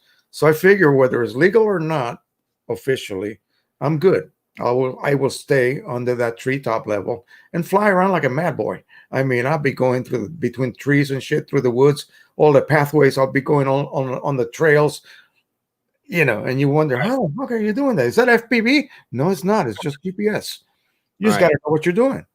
And it's smooth as can be, man, like molasses. I mean, whoo, yeah. This is a good point here. Okay. It's Casey. Yeah, Casey drives me crazy because that guy doesn't follow the laws. He doesn't. Middle of Manhattan. That dude doesn't give a shit. He doesn't care. I get so irritated with Casey over the years. I used to watch him because I liked his vlogs, but then when he started introducing drones into his vlogs, and then companies started sending him these things, and he just started doing really, really stupid shit with them. It's okay. You spend your hard-earned money, and he makes millions. I don't know about now. He did he give up that building that he was? What the hell was that supposed to be in the first place? It was supposed to be like a center for creative people to come in and just have freedom of expression and blah blah blah blah blah. As far as he designed an app that he sold, which did really well, to Google actually, and then he sold his company along with it, a media station company that he had, and that put him up to $16 million. Yeah, and so at that point he was like, I don't really need to do this anymore. Now he just uploads vlogs on the occasion for fun, barely does anything. Yeah, I don't think he does it a lot anymore. I mean, he doesn't really care. He's got $16 million. Him, he's rich. I think they moved to California. Yeah, he was just in a movie, actually, Power, and I watched it, and he was a douchebag. So I expected from Casey. You got to give him credit. He never got a college degree. I don't think he even graduated out of high school. And he started doing this. That was his passion. And that's where originally it's a passion to do vlogging when vlogging wasn't even known. Yep. Nobody knew what the hell that was. And they liked his approach. People really gravitated toward him. He started getting millions of subscribers. And, even at 10% of your videos having ads placed on them, when you're doing 5, 6, 7, 8, 10 million views a day, damn well you're going to be making money. Okay. And so then he started to get famous enough for companies to start showering him with products stuff. And that's when I lose it. You lose your credibility. That's why right now I got a couple of companies that I want to deal with, but I'm thinking, I got to talk to someone else to get some advice and see whether I should or not, because he specifically got himself on with DJI and GoPro at the time. Yeah. So, I mean, he was doing vlogging. So the action camera companies were reaching out to him like crazy, but he decided, obviously, GoPro is top tier. I'm going to go with GoPro. So when you get somebody with hundreds of thousands of course I'm going to provide you with my products to test. So that's what DJI did the same thing. They're like, send it to Casey. Casey's got a gazillion followers. I mean, if you think about it, he really does. He's one of the bigger channels that uses drones. You can send it to Ken Heron, who's got 125, 130,000, whatever he's got. I don't even care the numbers. Yeah. He's nowhere near billions of subscribers like Casey Neistat. You know what I'm saying? So yeah, they'd rather send it to Casey Neistat, who's going to give them a massive audience base. Whereas He started getting these huge Ken companies. Aaron is just a comedian. I mean, he's a Yeah, former radio guy. Just you did radio, you said, but I did do he radio. did. I mean, I think he still does radio, doesn't he? Ken? Yeah, I don't. I Together think with another guy? I think he Who's the sold other guy that his yeah. radio station. And they're just, I just can't take them serious. I just cannot take anything they say in a serious note. That's why I stopped watching. They used to be entertaining, and I used to get a kick out of watching the show. Then I started seeing all this super chat, super chat, super chat. What the fuck? Jesus Christ! I know, man. It's like, well, my old radio stuff was very to the point. We used to talk health stuff. Me, Shelby Suggs, and a few other guys, we took on a lot of the health department stuff and hospitals, and we did a lot of that stuff for a while. We were very to the point, very blunt. Our show was pretty savage. We introduced some music into it, but normally it was a good 2 hours of just having to go with the healthcare system and talking about all that kind of stuff. Yeah, we were very, very blunt. So I don't really perceive that I've changed too much. I still feel like I kind of do the same thing. We still have that same kind of talk. I still act the same way. I still have that when I feel. Do you think you became someone else? Well, do you think that you had a drastic change in your personality and became someone else? Like, this is not the Dan I used to know. The Dan now is not the Dan I used to know. Well, you've changed your ways a little bit. I know that. I think I've become more opinionated, and I'm more open box than I was. I think I'm more willing to hear things as long as there's logic behind it. When I don't see logic in it, that's when I throw it out the window real quick. I believe there's a consistency in my life with logic. I know a lot of people think I'm a weird dude who does strange things, and he's a fat guy behind a camera, and he's entertaining. Most of the stuff I do for a reason, and I have a lot. You are totally different than every other guy that has. I try to be, and I think that's a positive. I'm not kicking your ass or anything right now. I'm just telling it, like it is. You are different. Everything I found you, I said, oh shit, this is not the same. Like everything else is the same. The same. The Mavic Air 2. Everybody has to have a goddamn Mavic Air 2.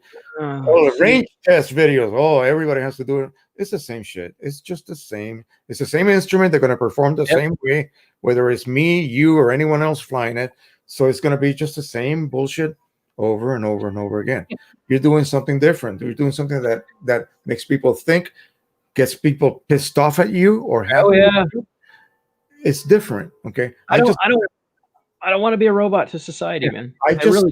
I just sat with the neighbors where my daughter lives with her son and husband and all that. It's a big compound. You've seen maybe some of my flybys. It's a big ass house in a big old property. The neighbor next to them has a wife who's a national Chinese national. He lived in China for 44 years, so he maybe diplomatic service, I don't know. And he met her, and they got married. And so he speaks fluent Chinese. He's as American as you are. Speaks fluent Chinese, and the woman apparently does not work. She wants to start a video channel about Chinese cuisine. So she's apparently a really good cook. And she just wanted some help technically how to get started. And after I gave her all the technical bullshit and what cameras I would recommend, this and that, I told her, don't ever do this for the money. No. Don't even think about them. The money will come as your followers, your followers begin to grow. You have to be, I told her, you need to have, this has to be your passion. Absolutely. And this is something you wake up wanting to do, not because, fucking Monday morning, I got to go to work. Oh, fuck. No. Dude, when I was working in the lab, Monday morning I couldn't wait till Monday morning. I loved my job. I did. And I did 24 years. After 22 years in the Army, I did 24 more years as a what did they call? What was my position? A government, not a government employee, contractor. So I was a private contractor with a pathology institute that was affiliated with the institute that I was working at. Sure. Every Monday, every Tuesday, every Wednesday was a different thing. It was exciting.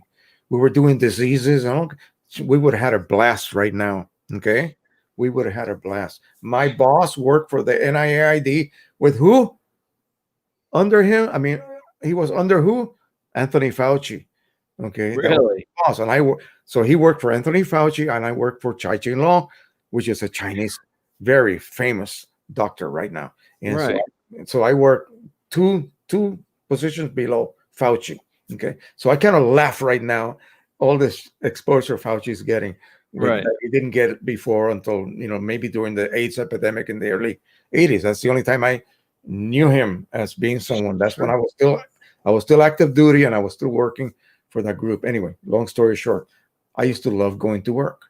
Okay, it was a passion for me. So it never became a job. So I never lost the interest. If Mhm. your fucking video channel becomes a job, Sure. that's it. You've had it. Now you're gonna do shit like those guys just for the sake of doing it. See, that's where me and Viewing video after video after video that doesn't yeah, contribute squat to the community. that's that's where me and Ken and a bunch of these guys don't see eye to eye. That's where we don't get along. I do this for fun. If it happens to take off, it takes off, but it doesn't change the way that I do things, and it won't change the way that I do things. I am a very particular person. Agent, I see that you're saying Ken does this full time for a living. I know that everybody here understands that I'm not a huge fan of Ken. The reason I'm not a huge fan of Ken is because Ken stole a few of my ideas 2 years ago, and I have the proof of that. And Ken and me have not really ever sat down and talked about what happened that night. And I think he still owes me that, whether he wants to admit it or not. I think he still owes me an explanation. He has talked to me on the phone a couple times, and he still seems to want to bypass what took place. There were 4 other people in that phone call when that went down. So I only give people 2 chances. I've told people that numerous times. You only have 2 chances with me. After that, you don't get a third chance. We're not friends. Hey, listen, I don't care. You could be as successful as you want. I still want to see you eat. You just won't eat at my table. There's a difference. All right. You can go out and do whatever you want to. You only get a couple chances with me. I'm a fair person. I really am. But when you start doing things to take food out of my mouth, that's an issue for me. I have a problem with that. And I'll call you out on it. I'll stick you with it. And, from that point on, that's what it is. So, yeah, I try to be It's too bad that it has to come down to that. So, It's not just about like an idea that you may have about how to best edit video. Okay, that can be found anywhere. But if you have something that actually can be made into some money making, and then somebody steals it from you and then has the ability, because it's just good old Dan by himself. Okay, and then this other person has a team behind them. They take your idea, they run with it, and you never patented it. So too bad, tough luck. Now I'm making money off of your idea. Happens all the time. and I suck it up. You see me sucking it up. Yeah. I'm irritated, and I probably always will be. There'll always be that little niche in the back of your head that says, you shouldn't have told him. You shouldn't have said anything. Why'd you even say it? And I said it because I thought at the time loyalty, friendship actually meant things to people. And, you find out as time goes on that there's a lot of backstabbers in this community, as well as good people. And I've had my fair share in the past 5 years. I'm going on 6 years of doing this now, guys. Been at this a while. I've been just slammed by the 3DR Solo group. It had so many of my ideas and stuff stolen that it's not even funny. And yeah, so I've been backstabbed enough. Dan has created some barriers and walls that are hard for people to get around now. And maybe it made me a bit more of a tight ass. But at the same time, man, I'm sick and tired of people. Are you moderating any groups now on Facebook? I am. And I keep things very civil. I try to do my best, even if there's somebody in there I know I don't like personally. I don't care. My job is to moderate somebody else's group. I'm civil about it. I have one group that is mine, and I seldom go in there and get into arguments with people unless they're just outrageously wrong. They're passing out really erroneous information that will get people in trouble with their equipment. I then come in and I very gently, correct them, and then I just disappear. Yep. So I do the approvals. I don't have any I don't have any sub moderators. No, it's just me. I'm up to 5,500 members in that one, and then that's fine. So they all think alike. They all have single interests, but like if I was to start something about drones, I'm not educated enough in the drone world. I really don't know that much. I know about the photography side. Sure. So I'm not into FPV because that's a skillful It's type of fun. flying that you have to kind of learn. And the more you crash, the more you learn. The more you crash, the Oh more yeah. money you spend rebuilding your drone or building a brand new one. What I love about it Mhm. is the ability to not have to rely on any company. Nope. You're on your own. And I think it's going to be something that's going to grow even more. I think it's beginning to grow on people It as is. well, because your friend also, now he's getting into FPV. Hmm. Ken, not Heron Ken, the other Ken. That's because 10 months ago I introduced him to it. I Yeah, told him, if you remember, I invited Ken out to I my, know. which by the way, I'll get no credit for that. I invited Ken out to smash all my equipment up one day. I told him, shut up. Come on down here. I don't care. Don't give me excuses. I'm giving you the ability to come down and smash up all my equipment today to find out how fun this really is. Mhm. And I invited Ken down to a smash and crash. I told him, go for it. The You can only have other every one of my drones to be remember you guys together flying was when you were, I think he flew your Xeno one.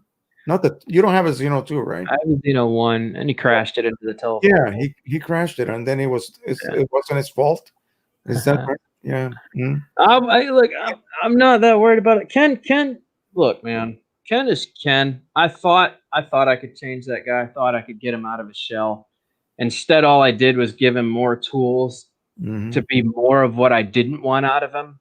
And now he's What? gone off. Yeah. What kind of drove me to just click unsubscribe was on a live stream where he was calling you a teddy bear when you're in On person and an asshole when you're on video. YouTube. I'm the same in real life. Yeah. He So, just he didn't give me a see. He so didn't give me a chance. if you are a teddy bear, the nicest person to be with when you're in person, and a total asshole when you're in YouTube, then I would accept that as that's just the way Dan is. Mhm. What is so bad about? I mean, I used to do rant. I have a playlist called Rant Videos where I go off on Right. companies, on people doing shit over and over and over and over wrong. And then they bitch and complain why their equipment's not working properly. I'm sick and tired of that shit, hearing the same crap every day. And I keep preaching, preaching, preaching. If you just do this, this, and this, it will not precipitate to those problems you're experiencing now. Sure. So yeah, you can call me an asshole for doing those rants, but did I lie? I absolutely did not. Was I correct? Yes, I was. So my persona coming across as an asshole had a purpose. I wasn't being an asshole just for the sake of being an asshole. And I don't think you do that. You don't come off across as an asshole. You Try tell it not it is, and people have very thin skin that to you skin. cannot handle. This is today and age. This is just going on lately, the last 10, 15 years. People just cannot Yep. stand to hear the truth. Oh, because it offends me, or Oh, stop. I'm hi. helping you. Sometimes I have to smack you. Gibbs Yeah. from CIS upside the head. That's how he kept his team together. It's like me. I believe sometimes people just need a fucking punch in the face. Sometimes you just need a punch in. It's a great reminder. It really is. It's a great reminder that reality's out there, man. You're gonna piss off It's people. out there, dude. you know. It's yeah. I've always kind of felt like that. But where Ken lost me was when he's like, "Oh, you're a big teddy Oh, bear in real life. yeah. You've never given me a reason to be mad at you." He says Agent K says, I remember Dobo I giving you. do. Yeah. But I forced him into that. I was in the live stream when it happened, and I told him, I said, he was like, an FPV, I'm a better pilot than you. I said, well, I did take you out until you could smash my ship. He goes, oh, you did help me. I don't know But about that. had to be forced into that. That's a problem. See, I don't know. Anyways, yeah, me and Ken are done. Like, he's a guy on YouTube. We're not gonna fly anymore. He got his 2 strikes. I've moved on. Yeah. I saw him when you were still in bedridden.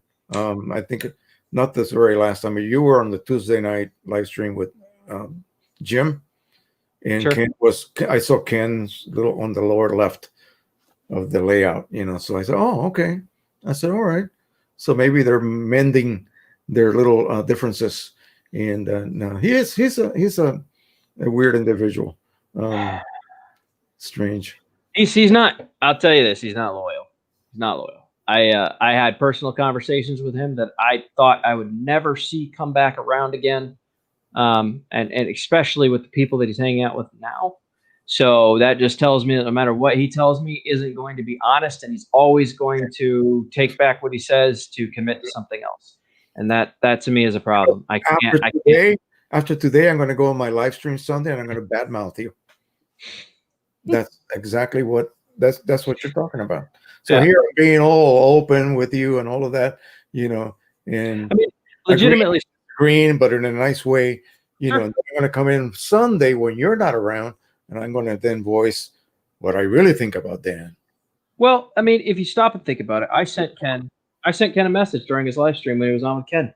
I said, "Bro, I'm baffled. I'm devastated. Why?" I thought, and the reason I said I thought that I don't even know what to say right now. I told him I don't even know what to say. Like, I'm devastated. Ken's on your channel. The reason I said that was because he had a personal conversation with me where he said, "I don't like Ken. Ken's a blah blah blah. Whatever the fact is, and the guy's just a money hungry grubber."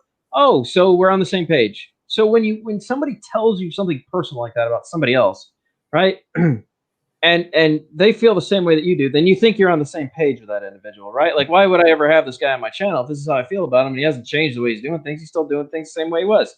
Mm-hmm. But then the guy forgives. What did he say? I don't hold grudges. That's his saying. His key phrase is, "I don't hold grudges." Then he gets back with the guy and then he tells everybody during the stream that he does it because his YouTube subscribers are so he only did it for YouTube subscribers. That's the only reason he did it. Mm-hmm.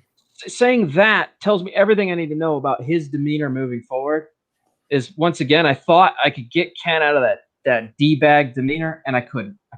He went right back to it after he learned FPV and started associating a lot with the people that we just got done talking about, that this wasn't going to happen. And then he did it in the worst way possible. He put me on blast on his live stream when he knows damn well he could have just called me afterwards like a real man and had a discussion with me. Yeah. Instead, he chose to do it on public. That was strike number 2. That was bitch. I was talking to someone who is this may be the wrong one, but he was talking to an individual who dealt with the regulatory laws and everything about drone flying. Yeah. And that's when he mentioned you. Oz or whatever his name is, 52. This dude has no knowledge who you are. So why bring you up in this conversation where you're completely out of context as far as what the other gentleman was discussing. You see, so I at that point, that was the straw that broke the camel's back. I mean, I was enjoying his live streams, and I realized that he has probably enough money to put together a very nice professional setup and all of this. He's got some nice lighting and backgrounds and all that. To me, as a provider of information, that is secondary to me. So all of this fancy bullshit, green screens and all that stuff, means nothing if their content does not back up that fancy introduction and just the overall environment. Your content better be above and beyond, not above and beyond drones. That's the channel. Above and beyond what you are, trying to look like you are. In other words, oh, look how professional I am. My opening titles is just a black screen with white text. That's all you need to know. I'm going to talk about this, and if you're interested, you're going to hang on, and maybe go through the one ad or two ads or whatever.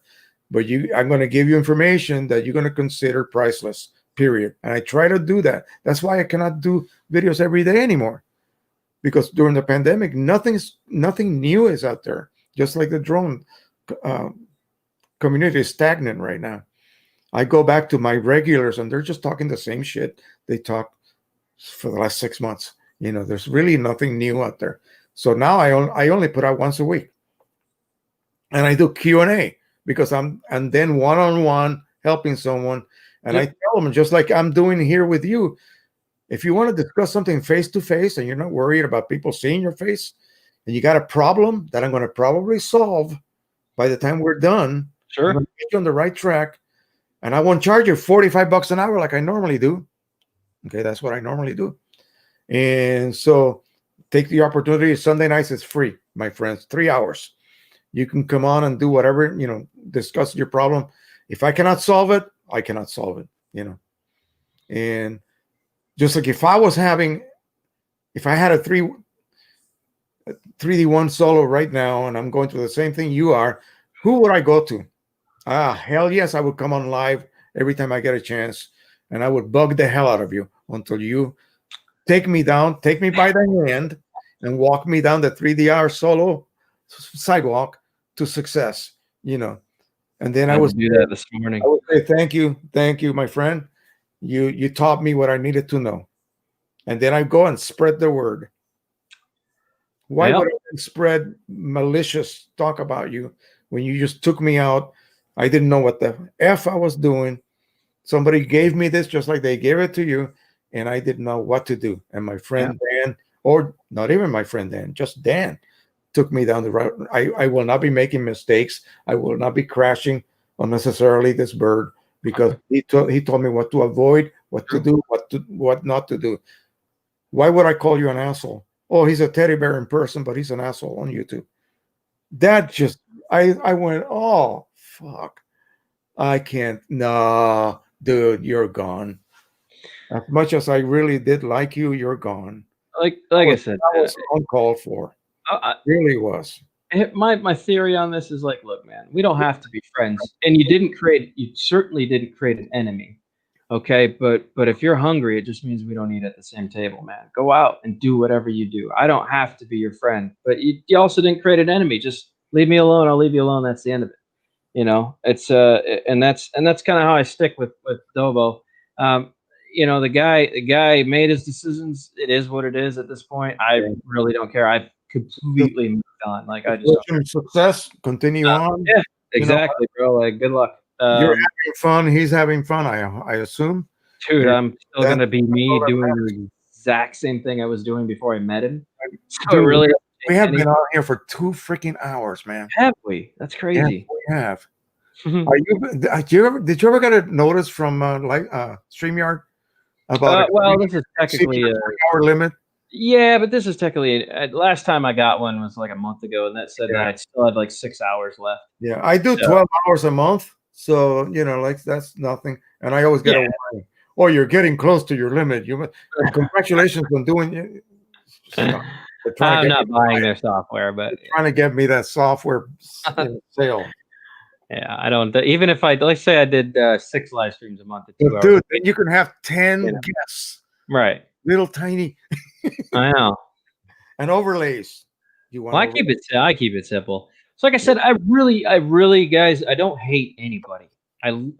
Hate is not something I derive off of. I'm not a hateful person. I may be frustrated with your actions and activities, and I may never allow you back into my circle, but that doesn't mean I hate you. Okay? There's things that you do as an individual that I may dislike, but I don't hate you. So just remember that. I am very set in my ways. I don't believe in giving people 3 opportunities to screw you. No, it just doesn't happen. I have way better things I could be doing with my time than allowing somebody to screw me later on in life. So, well, Jose, we need to figure. I'm ready to kind of shut this down. I got to have some lunch. I skipped lunch. Yeah. I got your notification on my phone upstairs. My wife was watching TV. And I said, I gotta go downstairs. I gotta join Dan. When I heard, no, I didn't know whether you wanted somebody to join or not. And then I heard you put out the link. So yeah, I'm in, man. We need to set up an f-stop, shutter speed, and color grading segment. We need to understand these things. Are you up for doing a show with me on that? Yeah, sure, absolutely. So you set up some. Well, you have all your color graphics. I'm using Adobe Premiere, and I'm paying every month. It's a subscription for the whole photography package, $50. Right. I deduct that, of course, So there is a way to do it the Hollywood style, and then there's a way to do it the right, just good enough style Right. to do everything. And I can show you the easy way, Basic. and I can show you the professional way. Right. Figure out, yeah, and that way you get you your dynamic range on your video. That's why the difference between this video and that video, you go, oh wow, look at that, look at how realistic that looks compared to this, straight out of the memory card. Yeah, that's not ready. And only, unfortunately, only something that you use on a PC or a Apple computer will give you that flexibility. There are some. DaVinci Resolve is free. It doesn't have all the functionality, but it gives you. It's a kind of a really steep learning curve.